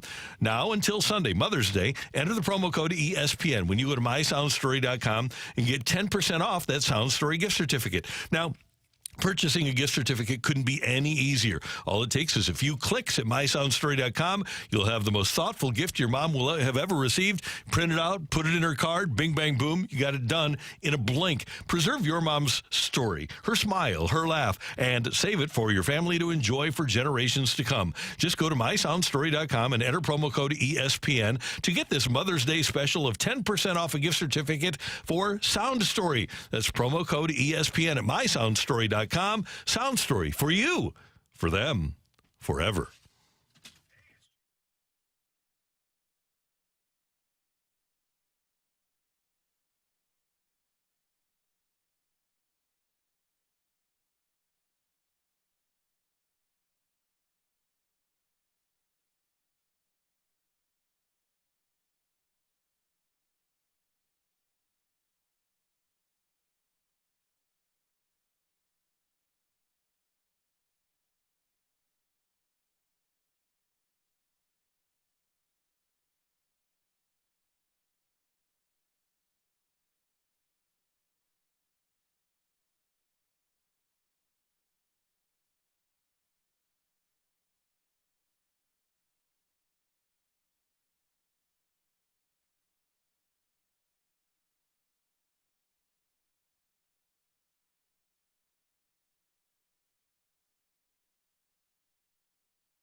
All right. It's amazing how different people have different views of the best playoffs. And there are so many. The college football playoff for me has become really fun now, and it'll be even more fun with the 12-team playoff. March Madness is something that people have historically taken off of work for. Nothing for me as intense as the Stanley Cup playoffs. I tune into the NBA come playoff time. I'll watch here and there during the regular season, but I'm invested during the NBA playoffs. How can you not like the NFL playoffs? And then MLB.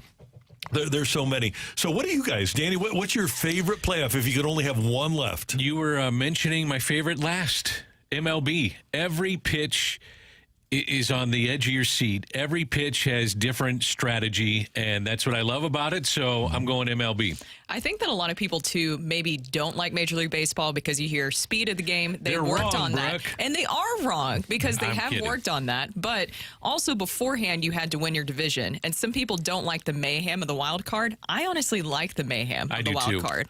I didn't think I would, but I do. I'm with you. I thought, man, maybe there's too many teams and you're not rewarding teams enough for winning your division. I like it. In 2020, when they kind of expanded that thing and you had games that were starting at noon and going all the way till midnight, depending if you're on the East Coast or the West Coast, it was kind of like watching the NCAA tournament for me. Sat back and watched all those games and just enjoyed the hell out of just sitting there for 10 hours and watching baseball. And the way that it's also set up, you have your best pitchers, your best lineups going at each other. So every pitch, every single moment matters. Everything is magnified, every little error, every stolen base. So I do like it for that reason. But Dan, it's number 3 on my list. Number 1 for me is going to be the Stanley Cup playoffs. There is nothing better. There's not a better playoff situation, in my opinion. Just look at last night, all the games we were talking about. Even if you're just a casual hockey fan, you cannot beat the Stanley Cup playoffs. All the pageantry, all the drama. Literally, these guys are enduring so much, and it's such a physical battle. You are truly seeing the best out of every single player during the entire run of the Stanley Cup playoffs. And these guys are playing with serious injuries that they have also had the entire season. I mean, remember after the 2019 run, just hearing the list of injuries that all those Blues players had, and you're like, how in the world do you play through that? To me, it's the best one out there. I wish on a marketing side of things were a little bit better. I think that it is getting better, but at the same time, it's just that marketing-wise, if there was a way that you could really push this out there, I think it would surpass all of the postseason and the playoff situations. There is nothing in life that causes me to not breathe for a couple of hours like the Stanley Cup playoffs. Yeah. You just can't take a breath. And I remember distinctly after once we got past Winnipeg and once we got into the Dallas series and then San Jose and then the finals, I was so tense. It was all day. I mean, I was looking forward to it all day long. Now, when we had the NFL and when we had the greatest show on turf, there was nothing like spending a week getting ready for the NFL playoffs. It was unbelievable. You guys remember how and this is the text line, before the Vikings game, we had a Viking ship that we burned on the Mississippi River. And then there was also a Buccaneer boat and stuff like that. And then that first offensive play, the touch, and we're going to have Isaac on the show on Monday morning, but the first offensive play against the Vikings, the touchdown pass from Warner to Isaac. There's nothing like having your team, I think, in the NFL playoffs. But if you don't have a team, it's different. But I can watch a game like last night, the Rangers in Carolina, and overtime, and be thoroughly invested. And it's one of those things where if you're sitting alone in the basement, you go, ooh. And I don't do that for other playoffs. I think you're always on the edge of your seat because they're low-scoring games, typically in the National Hockey League playoffs, and a lot of them go to OT. Yeah. And so it's sudden death. And I think that's part of what happens with the NHL playoffs, which is second on my list. Also, can I just say, best trophy, obviously Cup.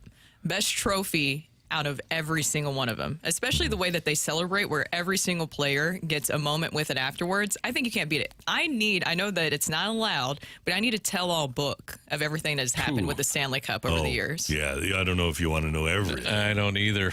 Make sure you got something to clean that baby. Yeah, no doubt. There might be some unsavory things. What's the name of the guy who is the keeper of the cup? Oh, what is his name? Because he's always with it, so you can't do anything that Not anymore, bad, but you right? used to be able to. Oh, okay. Yeah. Oh, yeah. That's why they have him in place, because the Cup spent the night in the bottom of Mario Lemieux's pool.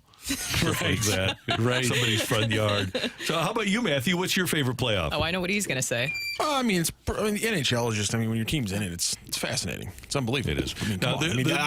I've never treated a playoff series or a playoff run like I did the 2019 Blues, which is it didn't matter if I had friends or anything like that. I was just going to going to a restaurant or a bar to watch the game, because the moment that final buzzer hit, whatever bar I was in, every time, same thing happened every time. Buzzer hits, Gloria hits, and just the next hour is just pure euphoria. I thought you were going to say NBA at first. Can I tell you something? And it might make you mad. My NBA's last on my list, and maybe that's just me personally because I'm not the biggest NBA fan, but I feel like it's just hard to watch a 7-game series where it's hard for the underdog to win. And maybe that's just me. I like the underdog stories. When we're talking about Major League Baseball playoffs, you have the ability to have that underdog story with the wild card, but maybe that's just me with the NBA playoffs. It's hard for me to fully get into it until it's the final round. Do you think that maybe they could shorten the rounds a little bit too, or no? As long as the NHL. But the NHL's a little bit more their biggest mistake was doing best of 7 in the first round. That's what I'm saying. First round should be best of 5. That I agree with that. I think it should be that. You know what's last for me? I like the first 4 days of March Madness. Then after that, it's kind of meh. Yep. Me too. You know? Yeah. Because I'm waiting for the big upsets. Right. But then after that second round, you get into the third weekend, and it's just... not that it's the games aren't great, but it's all about the upsets. Yes, and I think, too, the ones that we're looking at are the low-scoring, edge of your seat. One mistake makes a difference. Where NBA, to me, you make a couple mistakes, you can come back. It's such a long game, a lot of scoring. It's the tightness of the actual competition that you make one mistake, costs you the game. Now, Dan, back to your point and what makes MLB your favorite. The cool thing about MLB is that it's the one where you can discuss moves that were made that changed the game. Right? Like taking the last time we were in the playoffs, like the last time the Cardinals were in, taking Quintana out when the Cardinals did, or not starting Juan Yepes, who hit the only home run of that game for the Cardinals when they scored the 2 runs. That's the only sport really where we can kind of manage or coach along and question reasonably whether or not a coach or a manager should have made a move. When Kevin Cash took out Blake Snell, there's a great I was done. I was like, I get analytics has a place in all sports. It's not just baseball. It seems to be maximized in the conversation with MLB. But I was like, I'm done. Let's go with the eye test here. Let's go a little eye test, a little gut feeling. And I just couldn't believe it when he did that with Tampa Bay. That frustrated me in watching that. Me too. Yeah, it's a shame. And the starting pitcher used to be able to be the guy. Yes. And that was one of the other great things about the MLB playoffs. Now, the guy in sports is the NFL quarterback in the playoffs, right? Well, you know, you're down 10 in the fourth quarter, and Patrick Mahomes can come back and win a game for you. I remember doing a lot of promos to talk about upcoming games. And the one thing I would always look at is when a Chris Carpenter start came around, and would he be going against somebody of the number one for the other team? And when you had Chris Carpenter and Roger Clemens going head-to-head, you wanted to buy a ticket because you knew one of these guys was going to last 7, 8, maybe give you a complete game, or they go toe-to-toe and it's a 0-0 game. We miss that right now in the game of baseball with the starters not going deep. Yeah. Go ahead. To your point, Carpenter and Holiday is probably my all-time favorite non-championship round playoff game. Take blue Stanley Cups and the World Series games are above it, but I don't think there's any non-championship round that's better than Holiday and Carpenter. Mid-2000s, there was Carpenter, Clemens in Houston. Both were probably 1 and 2, depending on how you want to look at it for the Cy Young.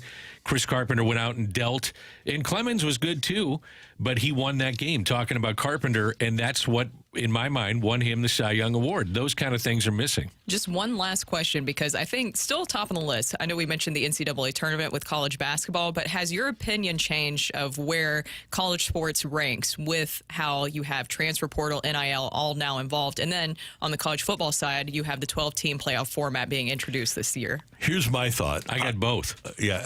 I think because now, and we can localize this very, very easily, teams that would have never dreamed of having a chance in the 12-team playoff because of NIL and the transfer portal, like Mizzou, can dream of winning a championship. And I was with Eli Drinkwitz last night, and he said, our goal is to win a championship.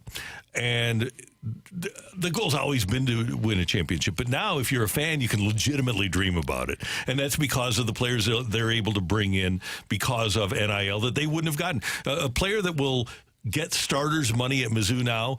Previously would have been fine competing as a third stringer for Alabama. So to Brooke's question, I am disengaged to a point because I don't know the players in the NCAA basketball tournament. I learn about them as they go forward, and then you could have 52 no names on the roster with college football in the playoff. And I'm all in. Yeah. It's just funny how that works. I think it's just interesting how transfer portal and NIL has changed that, because I think the NCAA tournament, that has always been one of my favorites. But to your point, you looked at last year, there weren't that many exciting big names. Now, DJ Burns, that was a fun story, but at the same time, that was one, and it felt like you really didn't know any of the other players. Right. And again, back to Mizzou. As bad as things were last year for the Mizzou basketball program, they had a top 5 high school recruiting class and a top 10 transfer portal class. Yep. So they can turn things around, and they can be in the NCAA tournament next year. And nobody in the country, to your point, Dan, will have any idea who any of the players are except for us that watch them on a regular basis. How about in 4 years? How many of the Mizzou freshmen that are coming in will be with Mizzou in 4 years? 0. You think 0? Yeah. Wow. I bet you keep 1 or 2. You find a way to pay those guys, and the other ones just go by the wayside because somebody else will pay them. The good ones are going pro. That's a good point, too. Yeah. And the ones that aren't getting time will transfer. Hadn't thought about the pro thing, Randy. Good point. Yeah. Then they're really getting paid. Yeah. The big time. Well, it depends on the guy. That's true, too. Coming up, we've got the fight. Do we need a fighter today, Matthew? All right. Then if you want to fight, you can text in to the Air Comfort Service text line, 314-399-9646, 314-399-YO-HO. Just text in your name and the word fight, and maybe Matthew will pick you to fight me next on 101 ESPN. It's time for a DraftKings at Casino Queen Redbird report on 101 ESPN. Brooke Grimsley here for your Redbird report. The Cardinals' road trip got off to a rough start after a 7-1 loss to the Brewers last night. Sonny Gray has been one of the Cardinals' few bright spots this season, but he struggled on the mound. The Brewers scored 6 runs off of Gray during his 5-inning stint, including 3 home runs. Prior to last night, Gray had given up just 1 homer all season. It was the 5th loss in a row for the Cardinals and their 7th in their last 8 games, falling to a season-low 7 games under 500. Lance Lynn will get the start on the mound tonight for the Cardinals. First pitch is at 7:10. The Redbird Report is presented by DraftKings at Casino Queen. Play, stay, dine at DraftKings at Casino Queen.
Hey everyone, it's Brooke here, and I want to tell you why I love the Missouri Athletic Club. They're helping me really accomplish my two big goals for the year. One, to get into better shape. I was already in pretty good shape, but I really wanted to push myself, especially right before the wedding day, which is coming up here in June. And I've been working out with Christine twice a week, and she has really been awesome to work with. I'm seeing the results. Also, the other reason, the other big goal, is to get back into tennis. That's a sport I've played my entire life, and Scott over there, he's really helped me improve my game. It's been so much fun and a great workout. They always provide such a wonderful experience, and that's why I love my MAC.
This is Rocky with your Sports Center update brought to you by Saliga Heating and Cooling. The Cardinals yesterday beat up by the Brewers 7-1 in their first game of the series. They'll try to get a win today with a 6:15 first pitch. It'll be Kyle Gibson facing off against the righty for the Brewers, Freddie Peralta. Last night in the NBA playoffs, the Cavaliers a shocking 118-94 win over the Boston Celtics. They tied that series at 1 apiece, and the Mavericks also getting a shocking 119-110 win over the Thunder.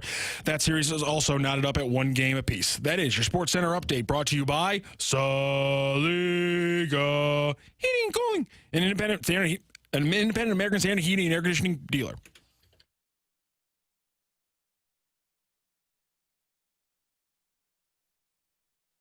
Welcome to the fight. In the red corner, Average Joe Listener. And in the blue corner, the undisputed king of morning drive. Please welcome Randy Karraker.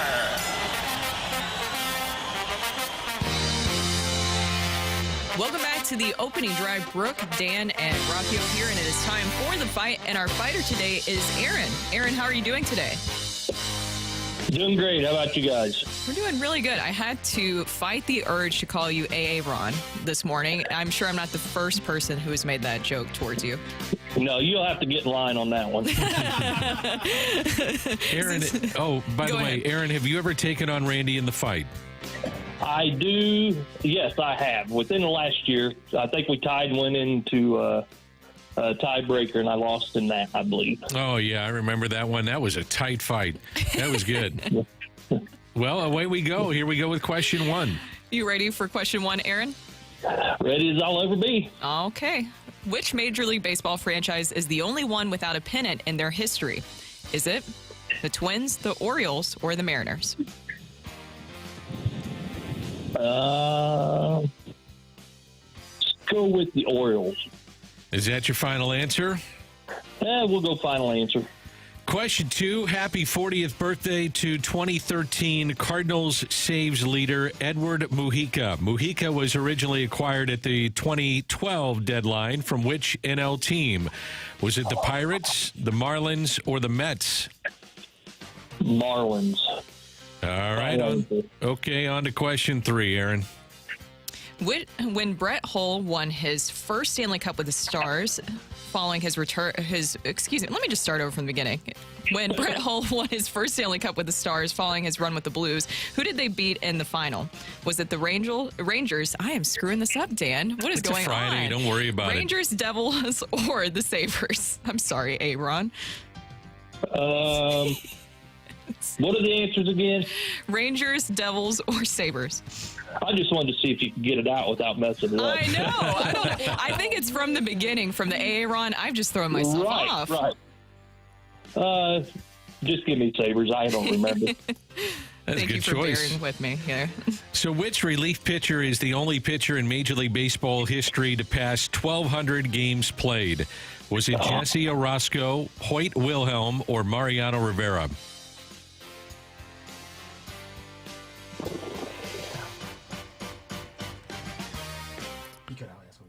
Again, it's Jesse Orosco, Hoyt Wilhelm, or Mariano Rivera. Give me. I'm having a tough time hearing the first name. Give me the first one.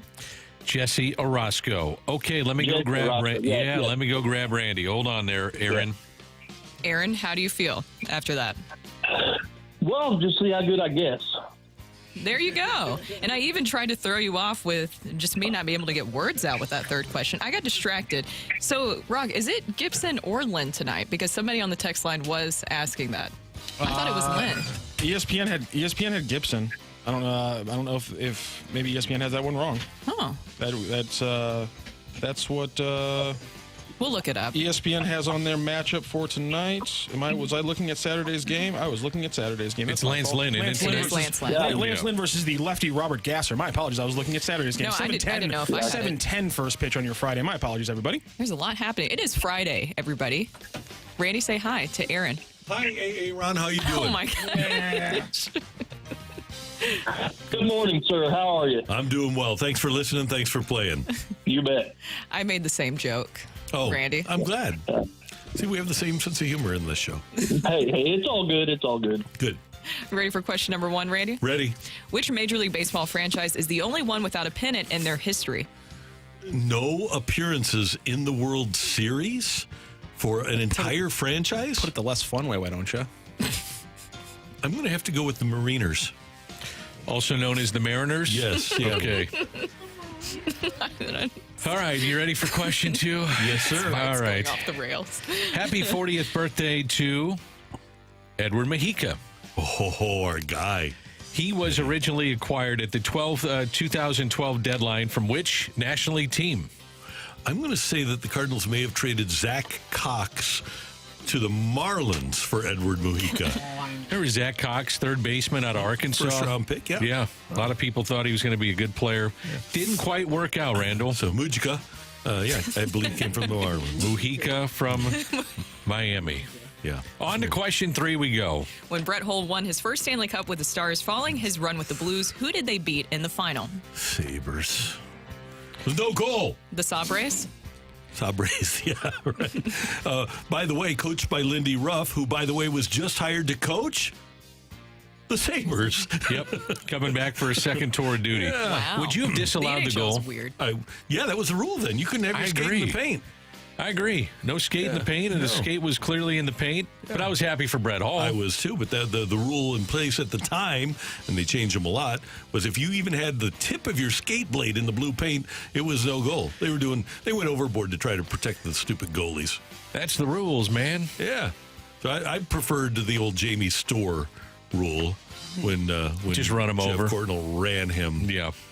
That's the way it should be. Goalies are players. Can we move to question four? Let's do it.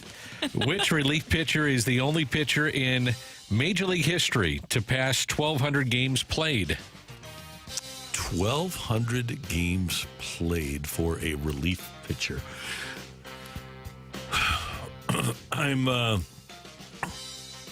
So this would be like 100 games a year for 12 years. You kind of go with a Hoyt Wilhelm, maybe, because he pitched for a long time and threw a knuckleball and pitched in a lot of games. Danny, I'll do the lifeline, though. I guarantee you Rivera's going to be on this list. Let's do it. He's one of them. Okay. Hoyt Wilhelm is one of them. Okay, that narrows it down. Jesse Orosco. Former Cardinal.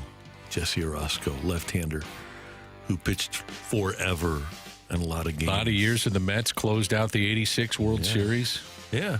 And that series against Houston. Wow, in 86. Yeah. The National League Championship Series. Kevin great. Bass, home run. Kevin Smallmouth Bass. Yeah. I love that team, by the way. That was a fun team. It was. Do you think he was scuffing the ball, though, Mike Scott? Oh, yeah, he was. But No question I about want it. him to scuff it a little bit more.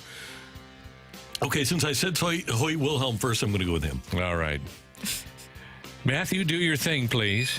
Well, we have to actually go to a tiebreaker. I can't do my thing yet. We're actually knotted up in a very Well, this good is part of fight your thing. between Aaron and Randy. Well, I appreciate that. I really do. Aaron and Randy with a tough fight today, so we're going to go to our tiebreaker. The tiebreaker is pretty simple. I'm going to read out the question. We're going to give Randy Karraker a moment to write down his answer. Then we will let Aaron say his answer audibly, and whoever is closest to the pin is going to be the winner in today's fight. Aaron, do you understand those rules? Yes. All right, Randy Karraker, do you have your paper ready? I got my paper, Lindenwood paper. All right, earlier this week we learned that Albert Pujols is number 2 on the total bases list behind Hank Aaron with over 6,000. How many total bases does Hank Aaron have for the number 1 lead all time in Major League Baseball history? Hank Aaron has that total bases record in Major League Baseball history. How many total bases did he have? And there is the guess from Mr. Randy Karraker. Aaron, what is your guess, sir? 6,123. 6,123. Randy Karraker, what is your guess, sir? I went with 7,100. All right, I got to do some math here. Uh-oh. Get out the calculator, and I'm not really good at it on the fly because I'm in pressure, so I'm going to talk like I'm not actually doing the math. All right, the math is done. We have a winner in today. Yes, we have a winner in today's fight. What just happened in between those 2 seconds? I had to make sure they weren't exactly the same thing apart, but they weren't. We were good. Does Randy Karraker take down Aaron in another tiebreaker? That's how you got him last time, Randy Karraker. Or is revenge on the menu for Aaron on this Friday morning? Ring that bell. The winner and still champion of the fight, Randy Karraker. The fight is presented by Golf Discount of St. Louis. With the most experienced club fitters in town. Why shop anywhere else?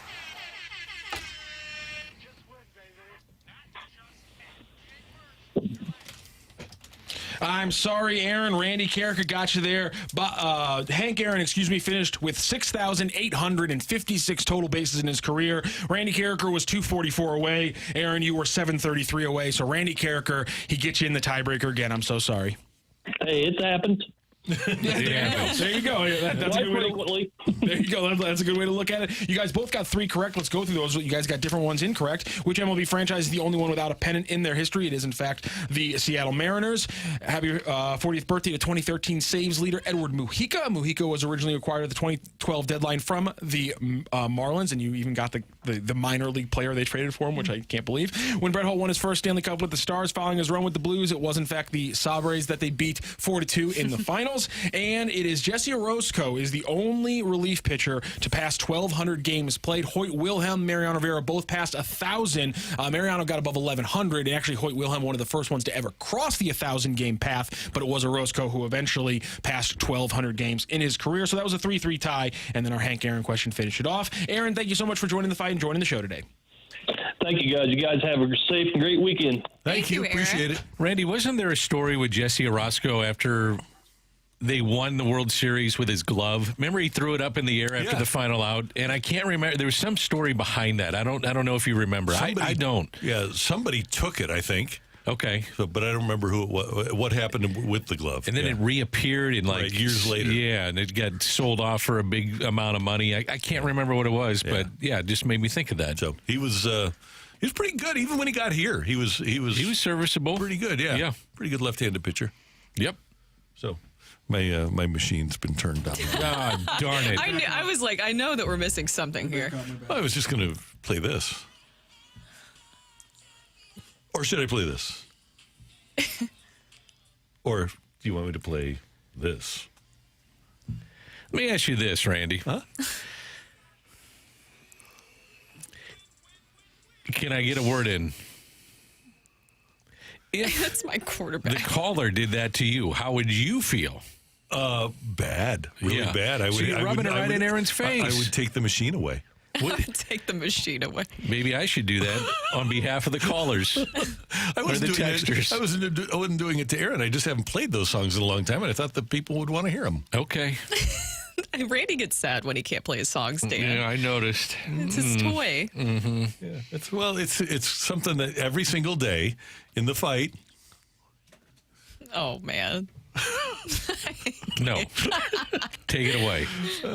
Matthew, take it away. Coming up, we've got some MLB storylines that we didn't get to yesterday coming your way on the opening drive on 101 ESPN.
I always tell you about Hoffman Brothers taking care of all of your heating and cooling and electrical and plumbing needs. How about this? If you're buying an electric car, Hoffman Brothers can handle the installation of your electric car charger.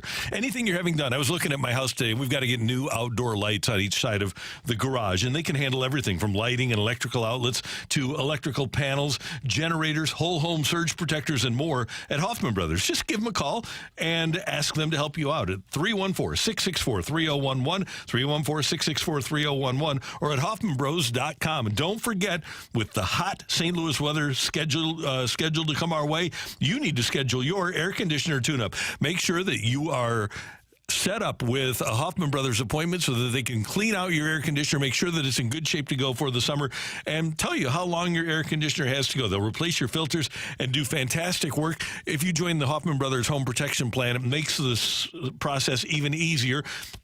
I'm part of the home protection plan, and you'll love what they do at Hoffman Brothers. At hoffmanbros.com, call 314-664-3011. Hoffman Brothers, a proud Mitsubishi Electric elite contractor.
time now to look at a few of the storylines that are coming your way in MLB. Danny Mac, what do you got for us? Been shocked at this one. Houston is 13-24. They're off to their worst start in 10 years. At one point, they're 10 games below 500. So to put this in perspective and how hard it may be for them to make the playoffs, only 3 teams have made the postseason when being 10 games below 500 after 36 games.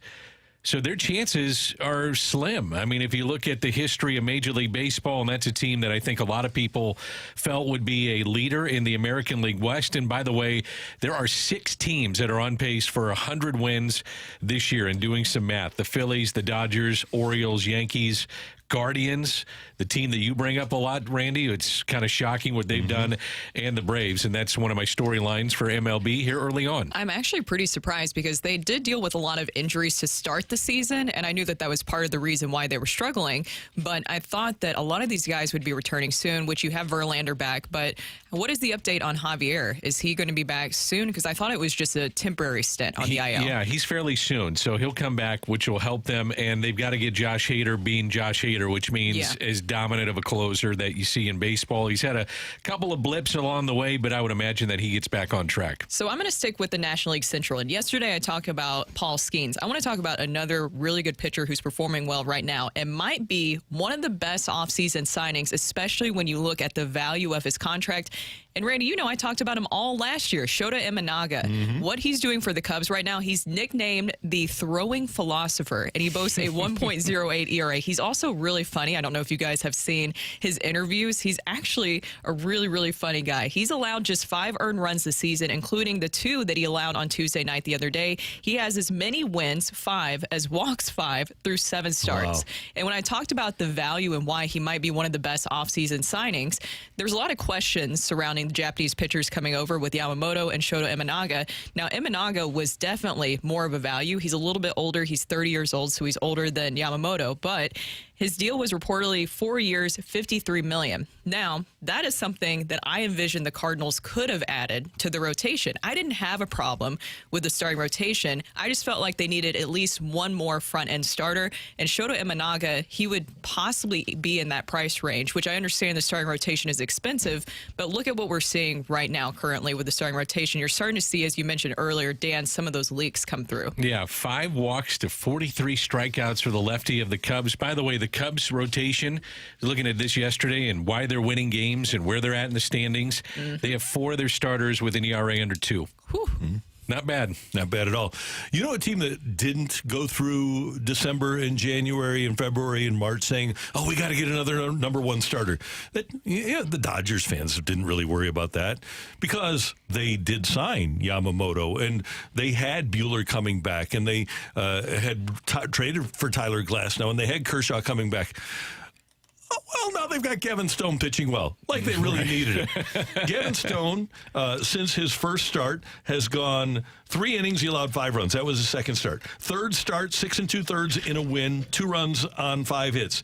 His next start, he goes 7 innings, allows 1 run on 2 hits. The next start after that, against Atlanta, by the way, 6 innings, 1 run on 5 hits. And then earlier this week against Miami, he goes 7 innings, allows 1 run on 6 hits. So if you're counting, that is 5 starts in a row, allowing 1 or 2 earned runs for Gavin Stone of the Dodgers. Dodgers have won 11 of 13. And the ERA from their starters is 1.5. And they're getting their starters back. And by the way, Buehler came back the other night and looked fine. So the rich get richer. It's just ridiculous. It is. They're going to run away with that division. Yeah, must be nice. Yeah, it is. And by the way, let's one other storyline here. And it's close to home now because it's Wilson Contreras' brother who's playing for Milwaukee. And a lot of people look at him right now as the best catcher in baseball. He got traded from Atlanta when Atlanta got Sean Murphy last year. And it looks like the younger Contreras might wind up being the guy that everybody salivates over. 100%. And it was talked about a week and a half ago just how well he was hitting and what he's doing defensively, and it's all come together. And that might be a trade people are talking about because Sean Murphy was the guy a year and a half ago that people wanted to get and coveted.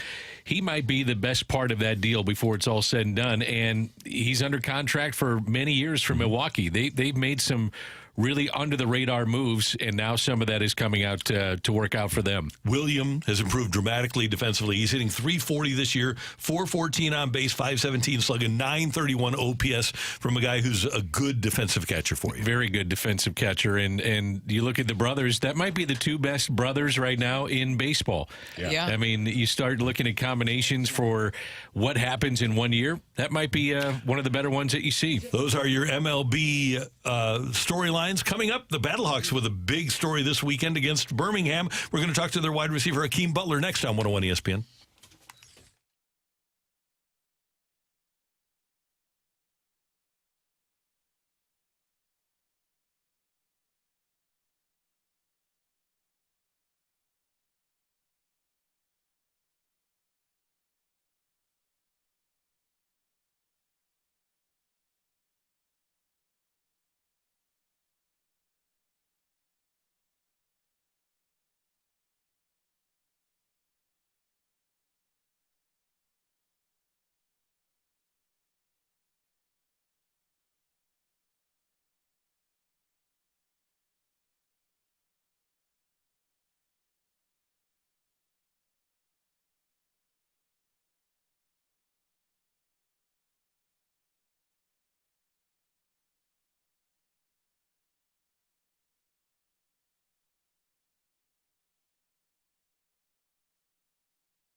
Down the sideline for Butler to high point it and break free.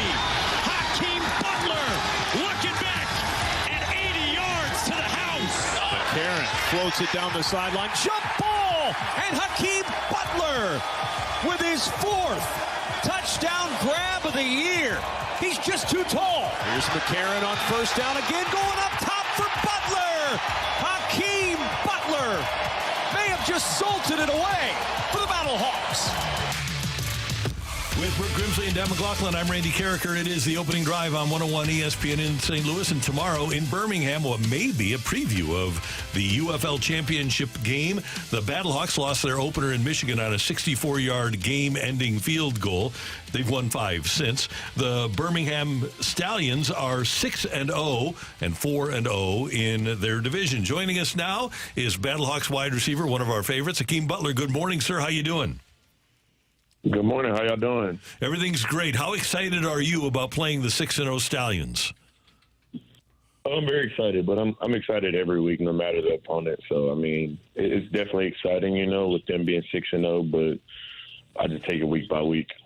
We had head coach Anthony Becht on here recently, and I talked to him about this, and I want to get your perspective on this as well, because it was just a few years ago that it really started out your journey with the UFL and XFL when you reached out to him via social media asking for a shot. And now it's turned into a few years later, you've become a dominant force for the Battlehawks and in the UFL. Did you ever imagine back then that a social media message would lead to all of this? I never thought that's a good question, truthfully. I sent that DM on a whim and a hope and a prayer, really. And, I mean, what's come of it is, like, just what I kind of expected for myself with just getting a real opportunity. And so, I mean, I'm just thankful for him every day. Bruce Gradkowski is your offensive coordinator, and you guys have put up 67 points combined in the last 2 games. So what has it been about this offense that really made it to click the last couple of games? I mean, I think we get better week in and week out, truthfully. From the first week, we're kind of getting our feet wet, getting team back together, guys being off for a long time. Some dudes come from other teams. And now, I mean, Bruce is just trusting us, and we have guys getting healthier, and we got so much talent. I think it's kind of easy for him. He can call anything, and we just make it work. Hakeem Butler, Battlehawks wide receiver, with us on 101 ESPN. And Hakeem, early in the season, you're playing against teams that are relatively new, and a lot of times there isn't a lot of tape that you can watch on a particular team. Now that you are half a dozen games into the season, has that changed? Do you have a better knowledge of what to expect from a team like Birmingham than you might have had against Michigan in the first game? Oh, 100%, especially with a lot of those USFL teams. We didn't even get a chance to play the year before like we did with the XFL teams. But, I mean, obviously more film, opponent better, but, week in and week out, things are constantly changing. And obviously you have a great connection with A.J. McCarron, which is benefiting the Battlehawks right now. What has it been like working with him? Oh, I mean, I love A.J. He's the OG of the team. I mean, he's very smart, very high IQ football guy, which, I mean, truthfully helps us a ton and makes everybody else's job so much easier. But just the chemistry, I mean, he's just a guy that loves ball, and I think you've got to love ball to be able to play in this league every day, week in and week out. So I think it's fun, just being with him and, growing with him as a player and as a teammate, as a brother. So, I mean, I'm thankful for him. You mentioned growing as a player. How long does it take for you to get in tune with AJ in terms of being on the same page or different reads, different cuts, those kind of things? It doesn't take long because he's a guy that really believes in the game plan, and I'm also like that. So, I mean, if we both trust what Bruce is calling, he knows where I'm going to be, and I know where he wants me to be, and so it all just comes together. It's just a constant flowing, smooth machine, and week in and week out, we just get smoother. Hey, Hakeem, you just made an interesting comment about how you got to love ball to be playing in this league right now. And for some guys, you'll get an opportunity at the NFL. But at its core, when you look around that locker room, are you guys essentially just playing for love of the game? Is that what it comes down to? 1,000%. We're not getting paid the big bucks like in the NFL, But I think, like, a long time ago, I've kind of just the money is what it is, I think last year, I tell a lot of people I found my love for the game again just because I got a chance to play, which, in the league, it's so much else that's involved. But here it's like the best players kind of need to be on the field for us to win games. And I don't know, it's just that camaraderie of, like, football being in its purest form of, like, small locker rooms, fans that truly love the game, and people that are there that love you, and it's just fun. It's truly fun. You just touched on it right there. I'm sure that it makes it easier to love the game when you have that much fan support, especially at the Battle Dome. What has it meant to you and the other players just to have that much support from the fans? Oh, it's amazing. I feel like everybody actually is, and I say the same thing. Like, there's no other team I would rather play for in this league than St. Louis. We go to other places, and I'm like, they don't really have anybody there, you know, and I know that can be hard for some guys. I mean, I don't really care one way or another, but when you go to St. Louis and you just hear the roar of the crowd on third down, you're like, man, like these people really got our back, and it means the world. What do you think it would take for you to get to the next level? You're putting up huge numbers with the UFL and with the Battlehawks, but, you know, what would it take for you to get to the ultimate goal, which I'm sure for you is the NFL? Oof, that's a good question. I mean, you know, I never know what teams truly want to see. You know, they move the goalposts every time. Every time I've been released, I've been told something different. So the goalpost is constantly moving.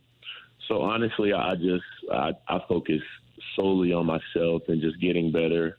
And when it's time to make that decision, you know, if I get a phone call, I go to a team that wants me for me and knows my play style and will utilize me the right way, because I think I've shown at every step when I get a real opportunity, I can be that guy. And Akeem, so much of this is right place, right time. Coach told us last week that you were right there with the Steelers, and then you get nicked up, right? Some of it is just health, isn't it? Oh, 100%. Like I felt like I had a great camp with them.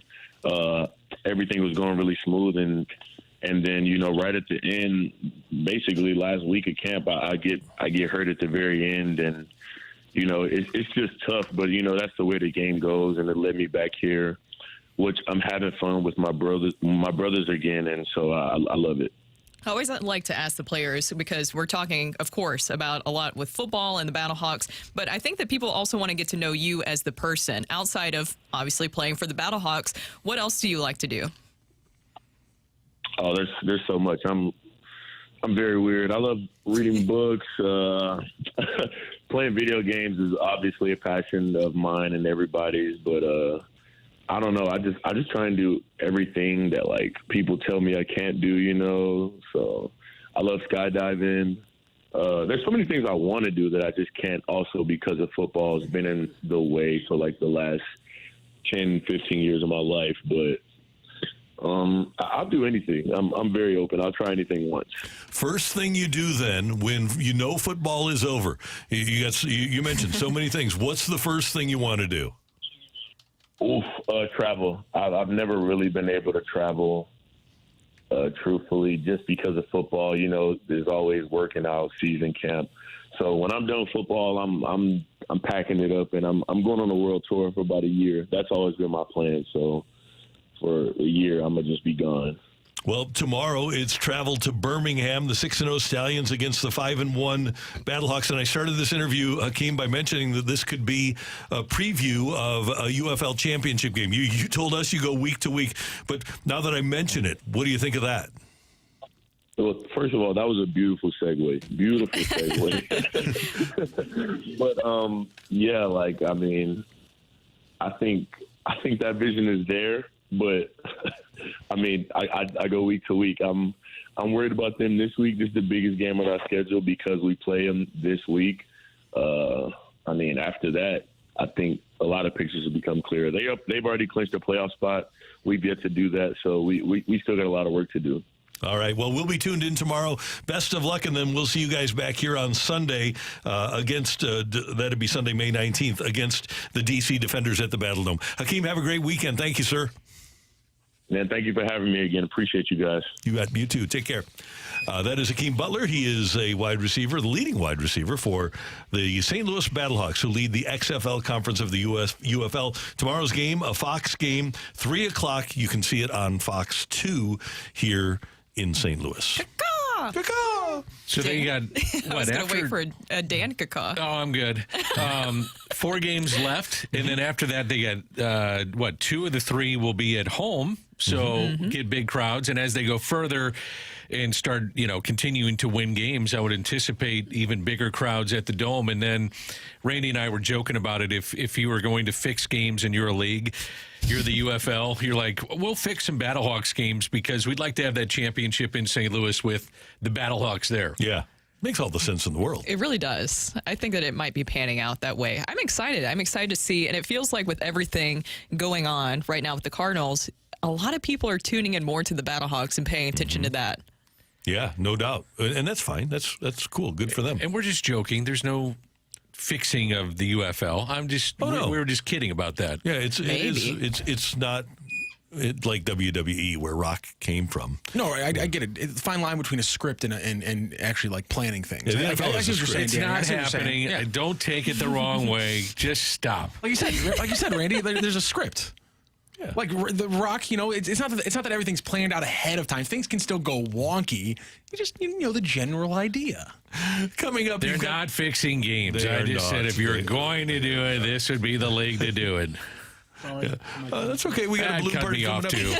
T-Mac and It's like the Jackson Oscars Edward. right now. How about the Rush Hour Reset next on 101 ESPN?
Hey, St. Louis, get your exclusive City SC debit card from Together Credit Union. Together Credit Union is the only place to find this official fan debit card, and it comes with special perks like a free lifetime My City Plus membership, in-stadium discounts on food and beverages and merchandise like the kit, the beautiful City SC kit, and most exciting, express entry into City SC matches. And as a special bonus, Together Credit Union is sending you a commemorative print of City Park, the home of St. Louis City SC, while supplies last. It's easy to get a card. All you need to do is open any personal checking account online at togethercu.org or stop by any of Together Credit Union's 14 local branches and choose the City SC debit card at account opening. It's that simple. There's no cost for the City SC debit card, so don't wait. Sign up today and show your pride for St. Louis City SC with the debit card from Together Credit Union. Membership eligibility required, federally insured by the NCUA.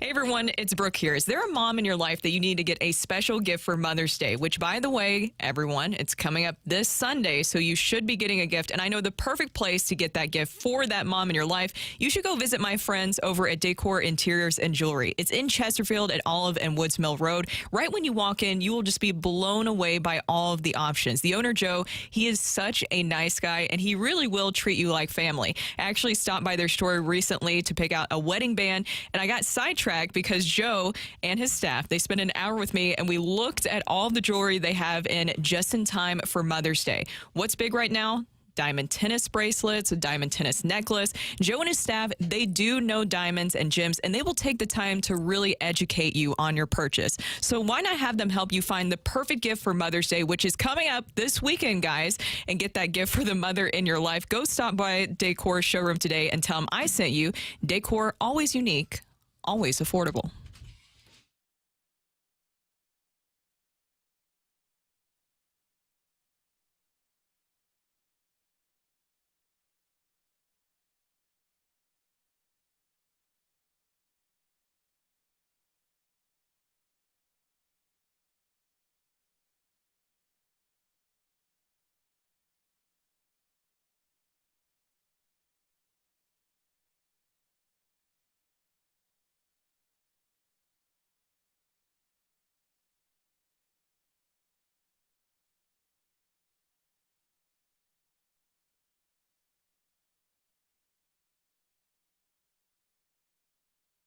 RNRTires.com to lock in your $20 tires deal.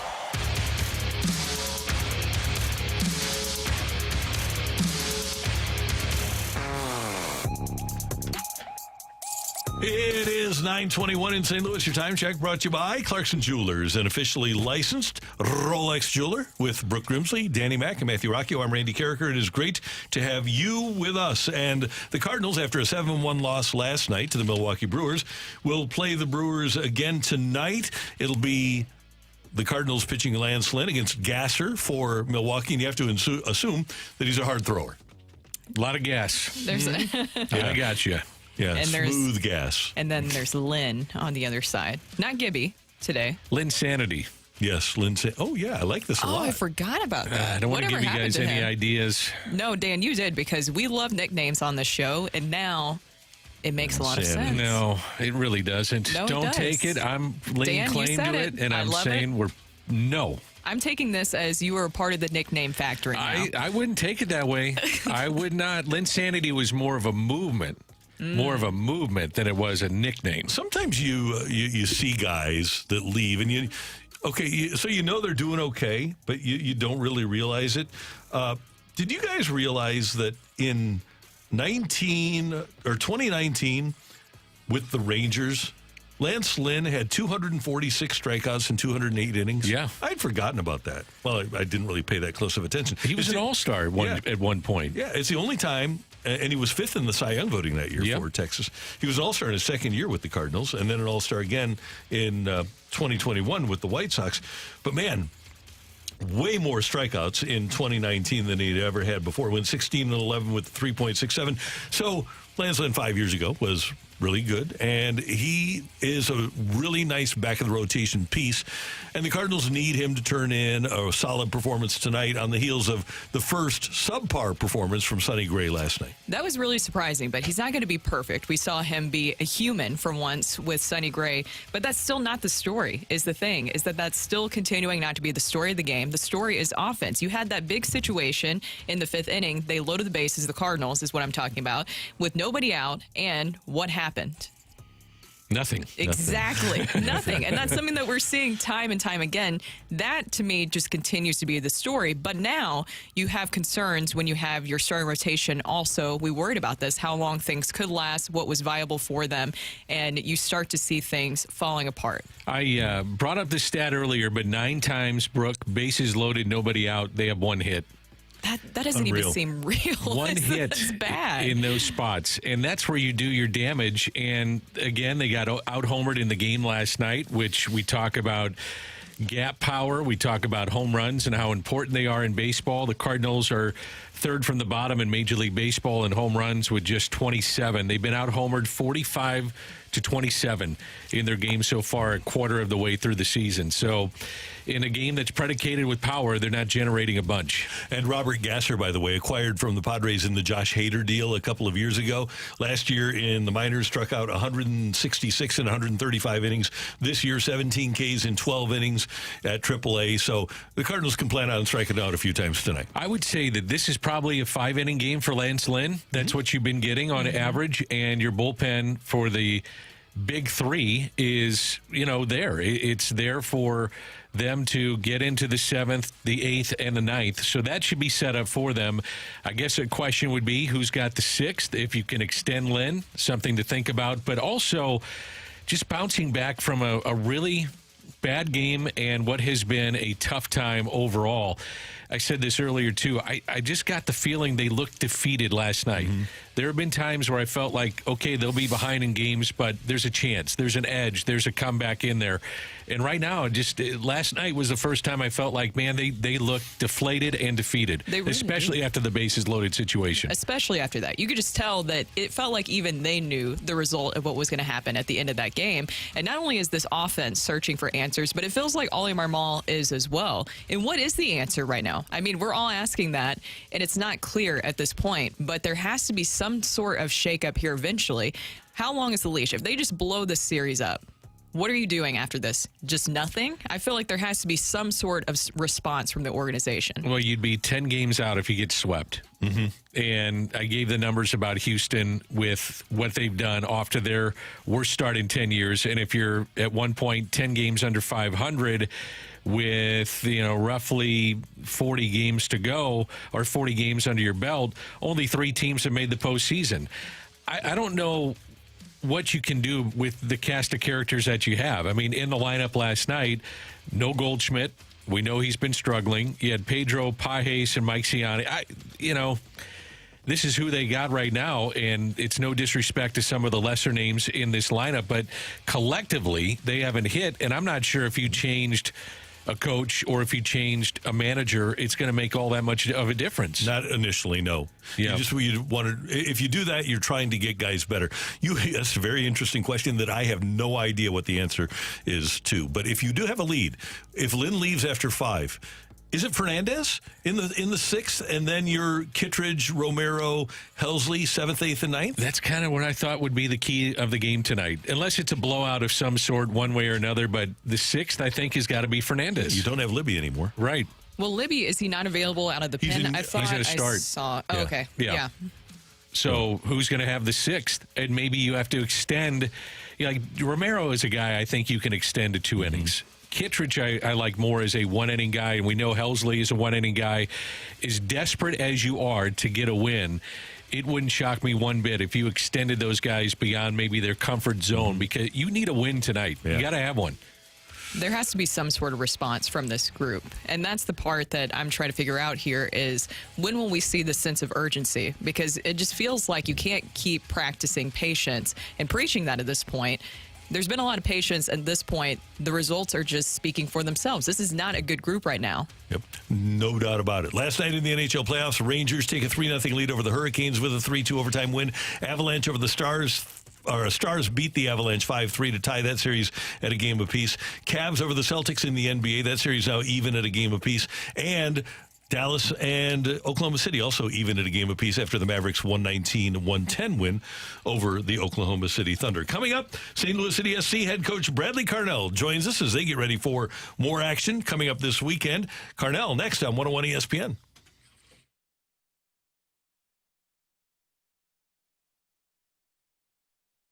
Make sure that your home's heating and cooling system is being cared for by your local Lennox Premier dealer, Scott Lee Heating. Special saving opportunities and federal tax credits are available. So call them today at 314-756-9444 or visit them online at scottleeheating.com.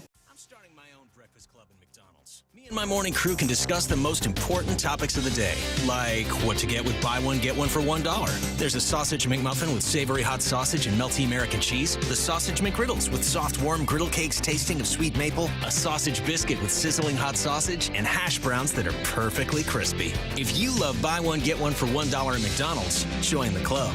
Ba-da-ba-ba-ba. Prices of participation may vary. Cannot be combined with any other offer or combo meal. Valid for item of equal or lesser value.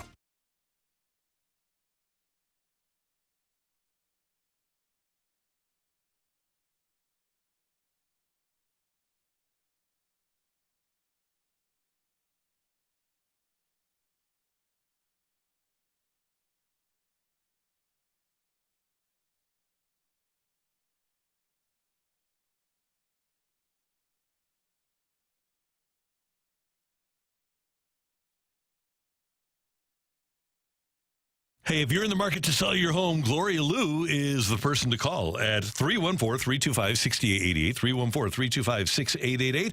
I recommend Gloria, owner of Your Home Sold Guaranteed Realty, and here's why. Because her name is her promise, and that name, Your Home Sold Guaranteed Realty, says it all. Gloria has solutions for you. In fact, she has solutions for every kind of home seller.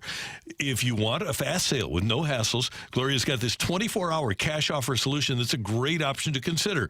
No showings, no costly repairs, and you pick the closing date.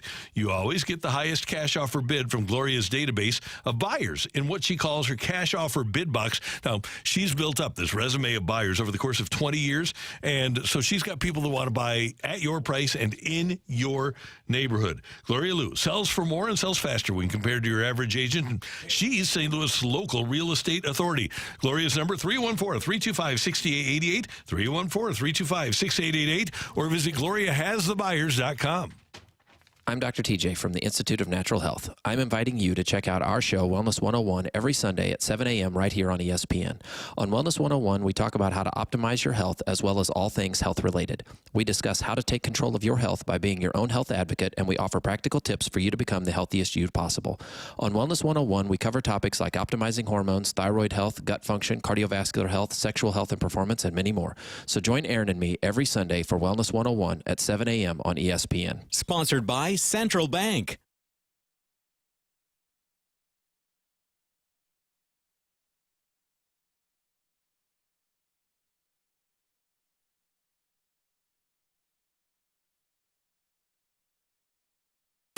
From the opening drive, the balloon party, BK and Ferrario, to the fast lane and more. If you missed anything on 101 ESPN today, get caught up with all the shows and 101 podcasts at 101ESPN.com or on your 101 mobile app. Driven by Dobbs Tire and Auto Centers.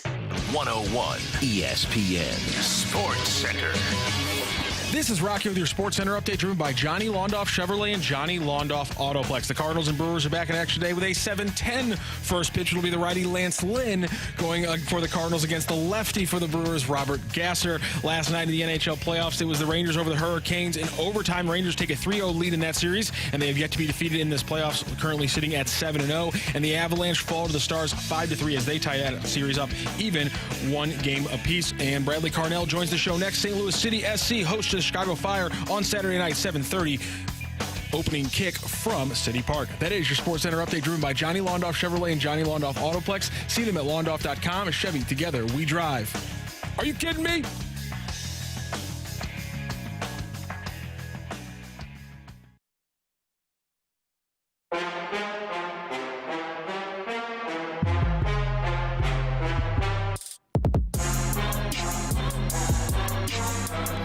Brooke Grimsley and Dan McLaughlin, I'm Randy Karraker. Great to have you with us on the opening drive on 101 ESPN.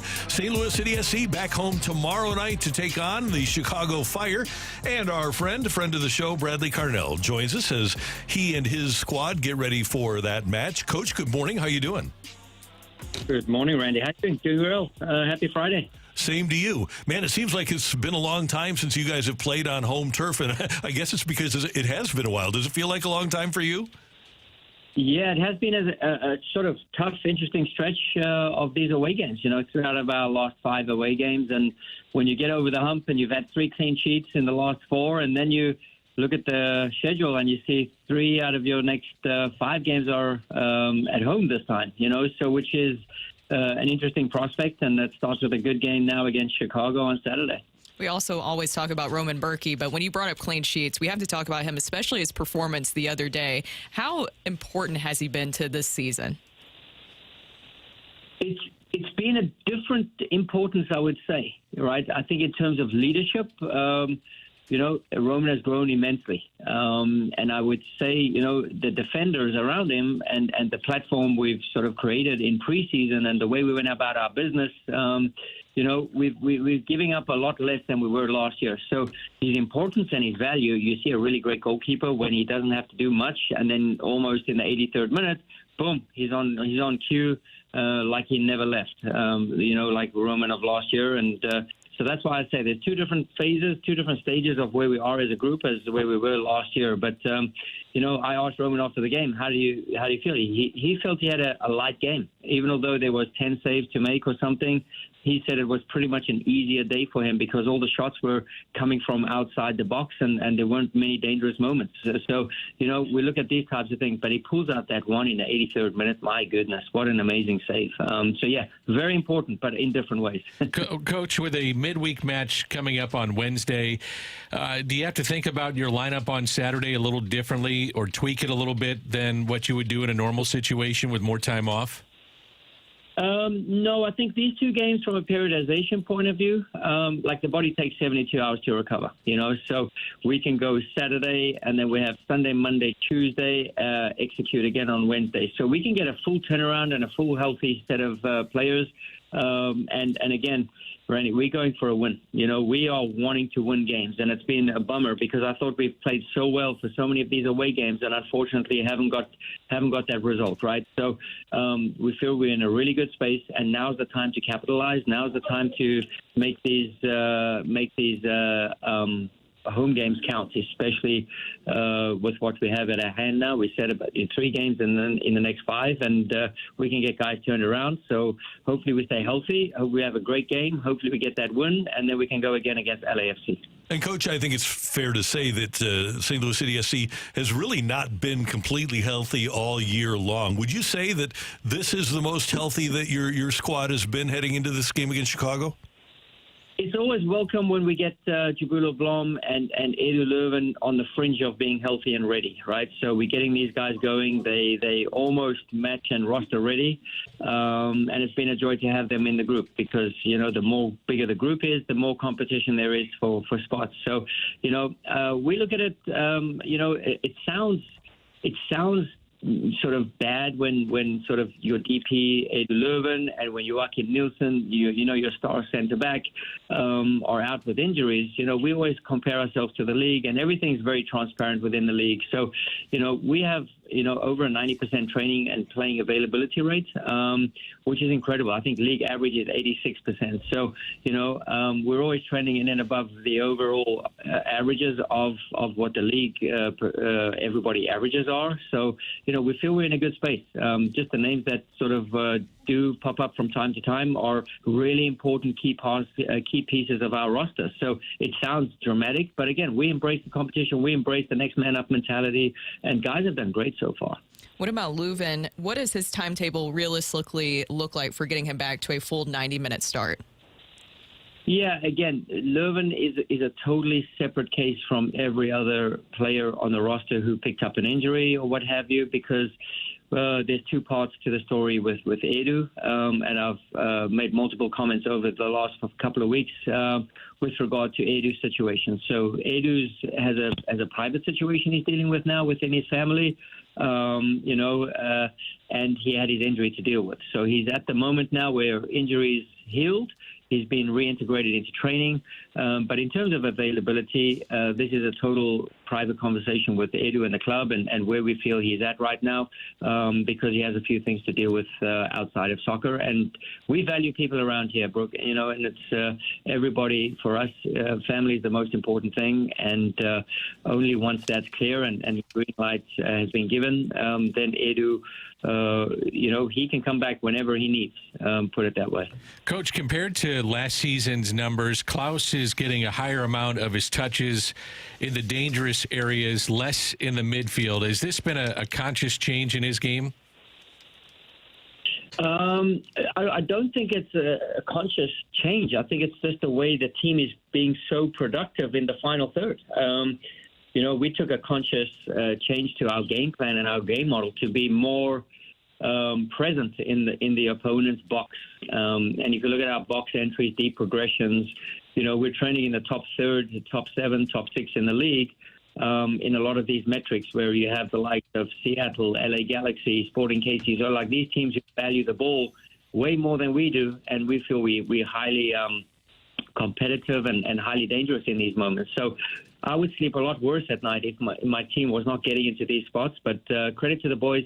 They've taken on the new information really well from preseason. And now we're getting into these good spots. Now we just have to execute. So, again, no, it could be a partial on the back. We to sort of set our plays up from the back through the midfield, through outside on the wide areas with the outside backs overlapping, to Celio Pompeo, Rasmus Alm, Indy Vasilev, AZ Jackson, getting into these final thirds. So, again, we don't pinpoint one area where it's working or not working. Every chain and every event that we do is a team-connected and a collective effort. Hey, Coach, you can't manufacture a rivalry, but historically, St. Louis and Chicago have had rivalries, whether it's the Blues and the Blackhawks or the Cardinals at the Cubs, and the Cubs, or when we had an NFL team with the Bears. How do you feel about where the rivalry is right now between SC and Chicago Fire? Yeah, I think it's very premature. I think, obviously, because it's cross-conference for us, so we don't really get to see them every weekend. We don't really get to play against them, the home and away legs, so we don't really get to sort of feel that rivalry too much. What we do feel is the 2-game stretch that we had in a space of 3-5 days or whatever last year, and obviously that didn't sit well with us, right? So we felt they caught us at a bad time. We didn't travel very well. We feel we're in a different spot now, and for something to become a rivalry, something needs to happen over time, or there needs to be a massive event, on that game day where it got a little bit heated, a little bit feisty, a little bit spicy. There needs to be some chain of events for it to, establish an edge of this game. I haven't really felt the edge of this game right now, so we focused on ourselves and 3 points. But it's very important, obviously, not to let the fans down and to know that there is a history of Chicago and St. Louis in the sporting scene. So I'm a community person. I live in the communities and see what's going on and how much sport means to the people here every single day. So for me, that's enough to go out and try and win this game with all we've got, because we know what the fans do for us. They are massive on game day, especially here at City Park. Coach, you are 16-2-4 when you record the first goal. It's a simple question, and it may be sometimes a tough answer for the coach, but how do you get that first goal tomorrow night at City Park? Yeah, I think, Danny, it starts with the way you set the tone of the game, right? They have a couple of star players in their team, Kellen Acosta, Shaqiri. We all know his pedigree. You have to first kill the intensity of their actions. You have to take away the supply, and then you have to really hit them hard in transition. So, they're an active team. They're quite an aggressive team as well. So yeah, again, we know it's business as usual for us at City Park. They do pose a certain other problem than a Western Conference team does. Western Conference teams slightly apply a little bit of a different game model and game plan. It's going to be an interesting game tomorrow against the Chicago team, who played at the Red Bulls a couple of weeks ago really, really well. They pressed them, they hunted them, they chased them. So I'm expecting a very, very active, passionate, energetic game from both teams. And before we let you go, while you were gone, I don't know if you noticed, they put new turf down at City Park. I know you've walked on it. How is it? How's the turf at City Park? Yeah, so, it was my sort of when this was disclosed that we'd be changing the turf, I said, please, 2-3 days beforehand, we need to get a feel on the field because each turf, as it's played, has different playing tendencies and profiles. So we were desperate to get a touch on the field. So yeah, it's going to take time to get used to that field for sure. So obviously it's a very young field in terms of the grass pile or patch or the thatch. So again, we have to get a good feel of it. It needs to be saturated to make it quick. We have to make it really fast. This is the way we play. So yeah, it was important to get a good touch under the belt yesterday, and then we just have to execute on game day. So again, it's up to us. 2 teams have to play on it. So again, it's not going to be perfect, but again, we have good tools here at City Park, and we're going to utilize those to our advantage. Bradley Carnell, we always enjoy having you on the show. Good luck tomorrow against Chicago, and let's come away with a W, and we'll talk to you soon. Sure thing. Thanks so much, Randy. Danny, thank you, Brooke. Thank you. Thanks, care. Coach. Appreciate it. Bradley Carnell with us on 101 ESPN. Yeah, exciting. People came and mowed my lawn yesterday, so I noticed, but I haven't walked on it yet. There's a lot of work that's put into the pitch. Are you kicking a bunch of soccer balls out on the pitch at your house? No, but my little dog, Maggie, she would go 24/7 running after a ball and bringing it back. And it was weird yesterday because she's got this little Nerf spiky ball. I'm throwing it. And she had a football that she loved, a little tiny rubber football. And so I tricked her and I threw that, and she picked it up and then spit it out like it tasted horrible and then brought me back the Nerf ball again. It was weird. Well, she's doing more on your lawn than just chasing a football. Oh, Just well, saying. yeah, but it gets cleaned up, though. Okay, good. It's all right. Make sure you do that. Yeah. Coming up, we're going to head down the stretch with rock and roll here on the opening drive on 101 ESPN.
Hey, kids, we always want St. Louis to be the best in sports. And there's a little opportunity for youth with disabilities in our region to play baseball and other sports because of the lack of adaptive facilities. That's going to change. The Gateway Region YMCA is partnering with Cardinals Care and the Boniface Foundation on construction of a state-of-the-art adaptive sports complex that includes a Miracle League baseball field, inclusive playground, and multi-purpose field so kids and adults with disabilities can play sports. And working with the Cardinals, the Y is excited to share the field will be named the Paul Goldschmidt Field.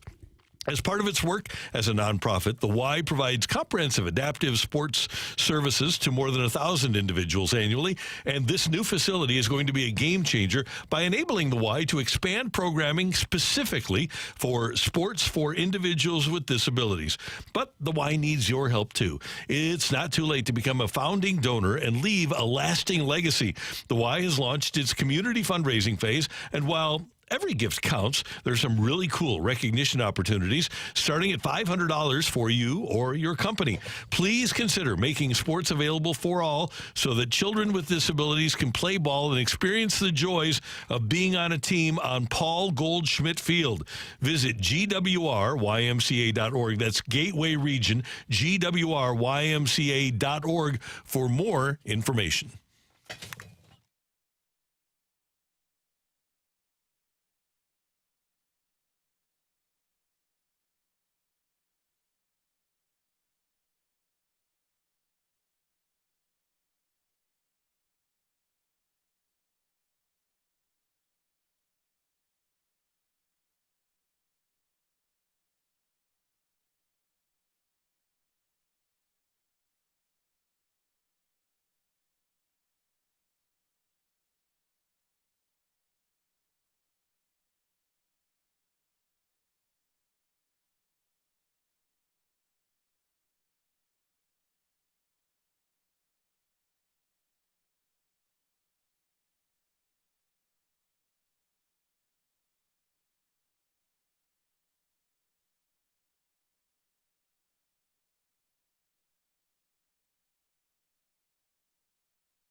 Hey everyone, it's Brooke for the Face and Body Spa Salon. Mother's Day is quickly approaching, which I'll look at the calendar real quick. Oh, by the way, it's this weekend, this Sunday. And if you haven't picked out a gift yet, here, let me help you out with this. You should get a gift certificate to the Face and the Body Spa and Salon. It's the perfect last-minute gift that doesn't feel like it was last minute. To me, gift certificates are never a bad idea because then she gets to pick what she wants to do with that money from the gift certificate. Maybe one day she needs a massage because you might have stressed her out a little bit, or maybe a facial. And with 6 area locations, the Face and Body Spa and Salon is easy to get to one near her, and it's a one-stop shop for all things self-care. I went by their Brentwood location this week and I got a facial. My skin looks absolutely amazing. And with that gift certificate, she can also get a facial. She can get her nails done, hair, whatever she wants to do. She can take advantage of their med spa packages as well. Let her pick from their vast menu of services. So give them a call today at 314-725-8975 or go online to thefaceandbodyspa.com. It's so simple to purchase a gift certificate there. It's thefaceandbodyspa.com.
I want to rock.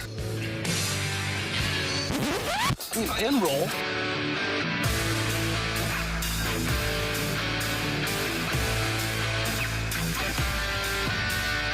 Let's rock. Let's rock today.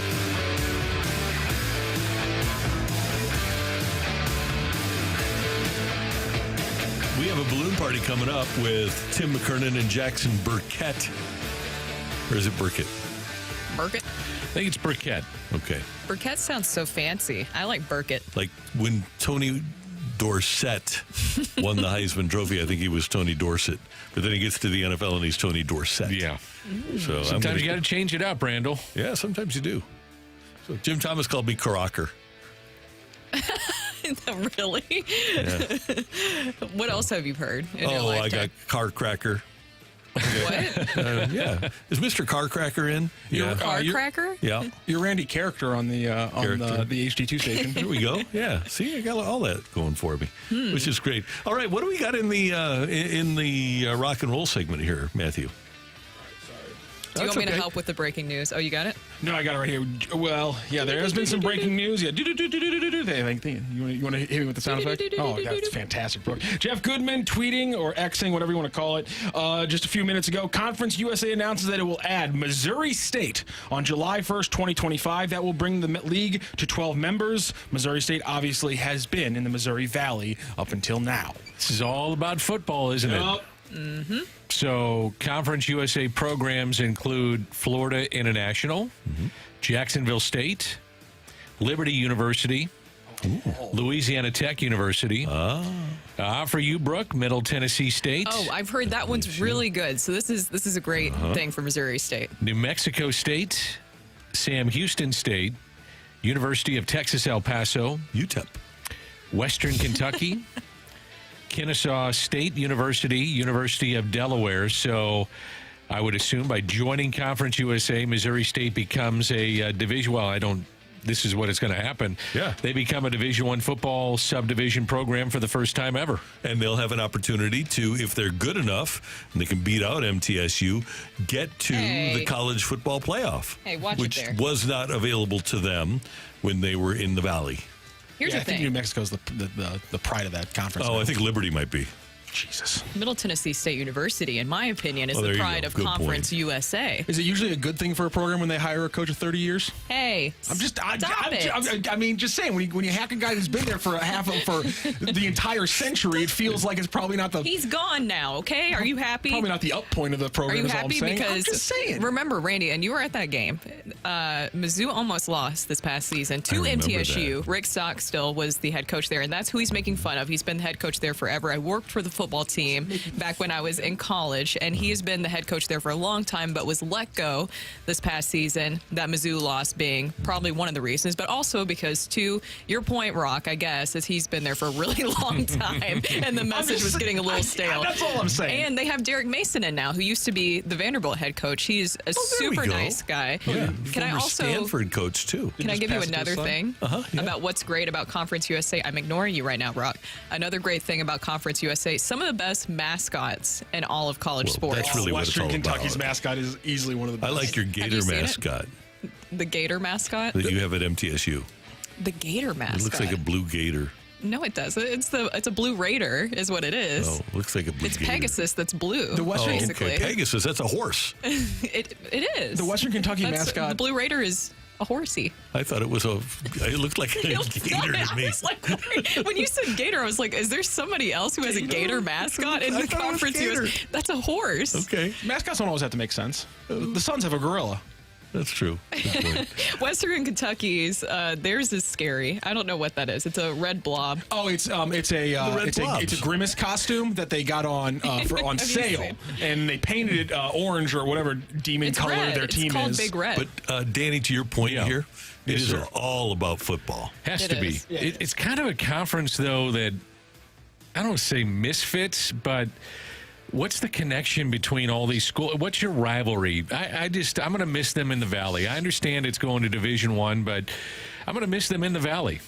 I mean, there's some great basketball that's been played over the years from Missouri State in the Valley, so I'm going to miss that. I wonder if the money for a Conference USA football team, obviously, if they're doing it, it's worthwhile. Kevin Moore, and I think I've told this story before, when he was commissioner of the Big Ten, told me that when they were negotiating TV contracts, it was 85% football, Sure, and then 15% everything else, men's, women's basketball, all the other stuff that's shown.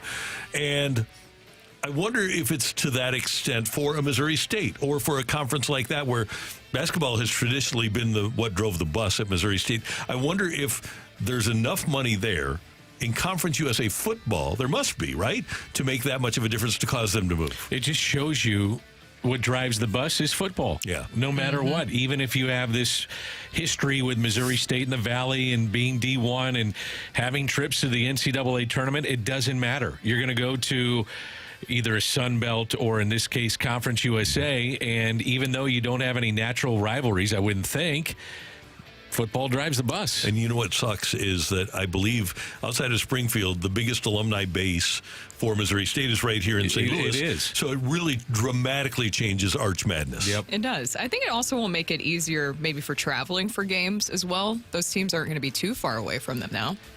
I wouldn't think maybe going down to Florida would be your longest But trip. you have Kentucky, you have Tennessee now right there. New Mexico and UTEP. Yeah, that's a couple others. Texas El Paso is not That's not easy for anybody to get to. That's either. a hard game to get to unless you're literally coming from the New Mexico side of the other way. Like, Yeah, one time Mizzou that's a hired hellacious travel schedule. Mizzou hired a UTEP coach. Apparently, they didn't go out there to see the team play before they hired him. Right. Yeah, that wasn't good. El Paso is it out in the West Texas West, I was town gonna say, of it's El the very Paso? far, West Texas. So I like, fell there's in nothing love out with there. a Mexican girl. Wow, you got those lines locked in, ready to go. Oh yeah, Rammer and I used to sing that all the time in the family. This part of me is just chuckling at this because there's so many NBC fans who have been complaining about SLU not returning, and well, probably a reason why when Missouri State's making a jump. Yeah. But like you're saying, it's all football. If a team's leaving a conference that's mostly basketball and they have a football team, then that's the reason they're leaving the conference. Absolutely it is. Great job today by our producer, audio video engineer, the one, the only Matthew Rocchio. Thank you, sir. Pleasure. Brooke, did you have fun today? Yes, and I sent you a photo of the mascot for the Middle Tennessee Blue Raiders, and it's not a gator. I was so confused. I was like, maybe somebody else has a gator? That's what he's talking about? Is Florida it the big Gators? mouth? Totally a gator. That's a Florida horse. gator. Okay, it's kind of a horse. It looked like the nose was flatter when I saw it at Mizzou. Randy, great job today. Daniel, pleasure. You're the best. Thank you too, buddy. Great weekend, everybody. Yeah, you guys have a fantastic weekend. Thank you for tuning in, texting in, and being a part of the show. For all of us until Monday morning at 7, don't just make it a great weekend. Make it an American weekend. That's right.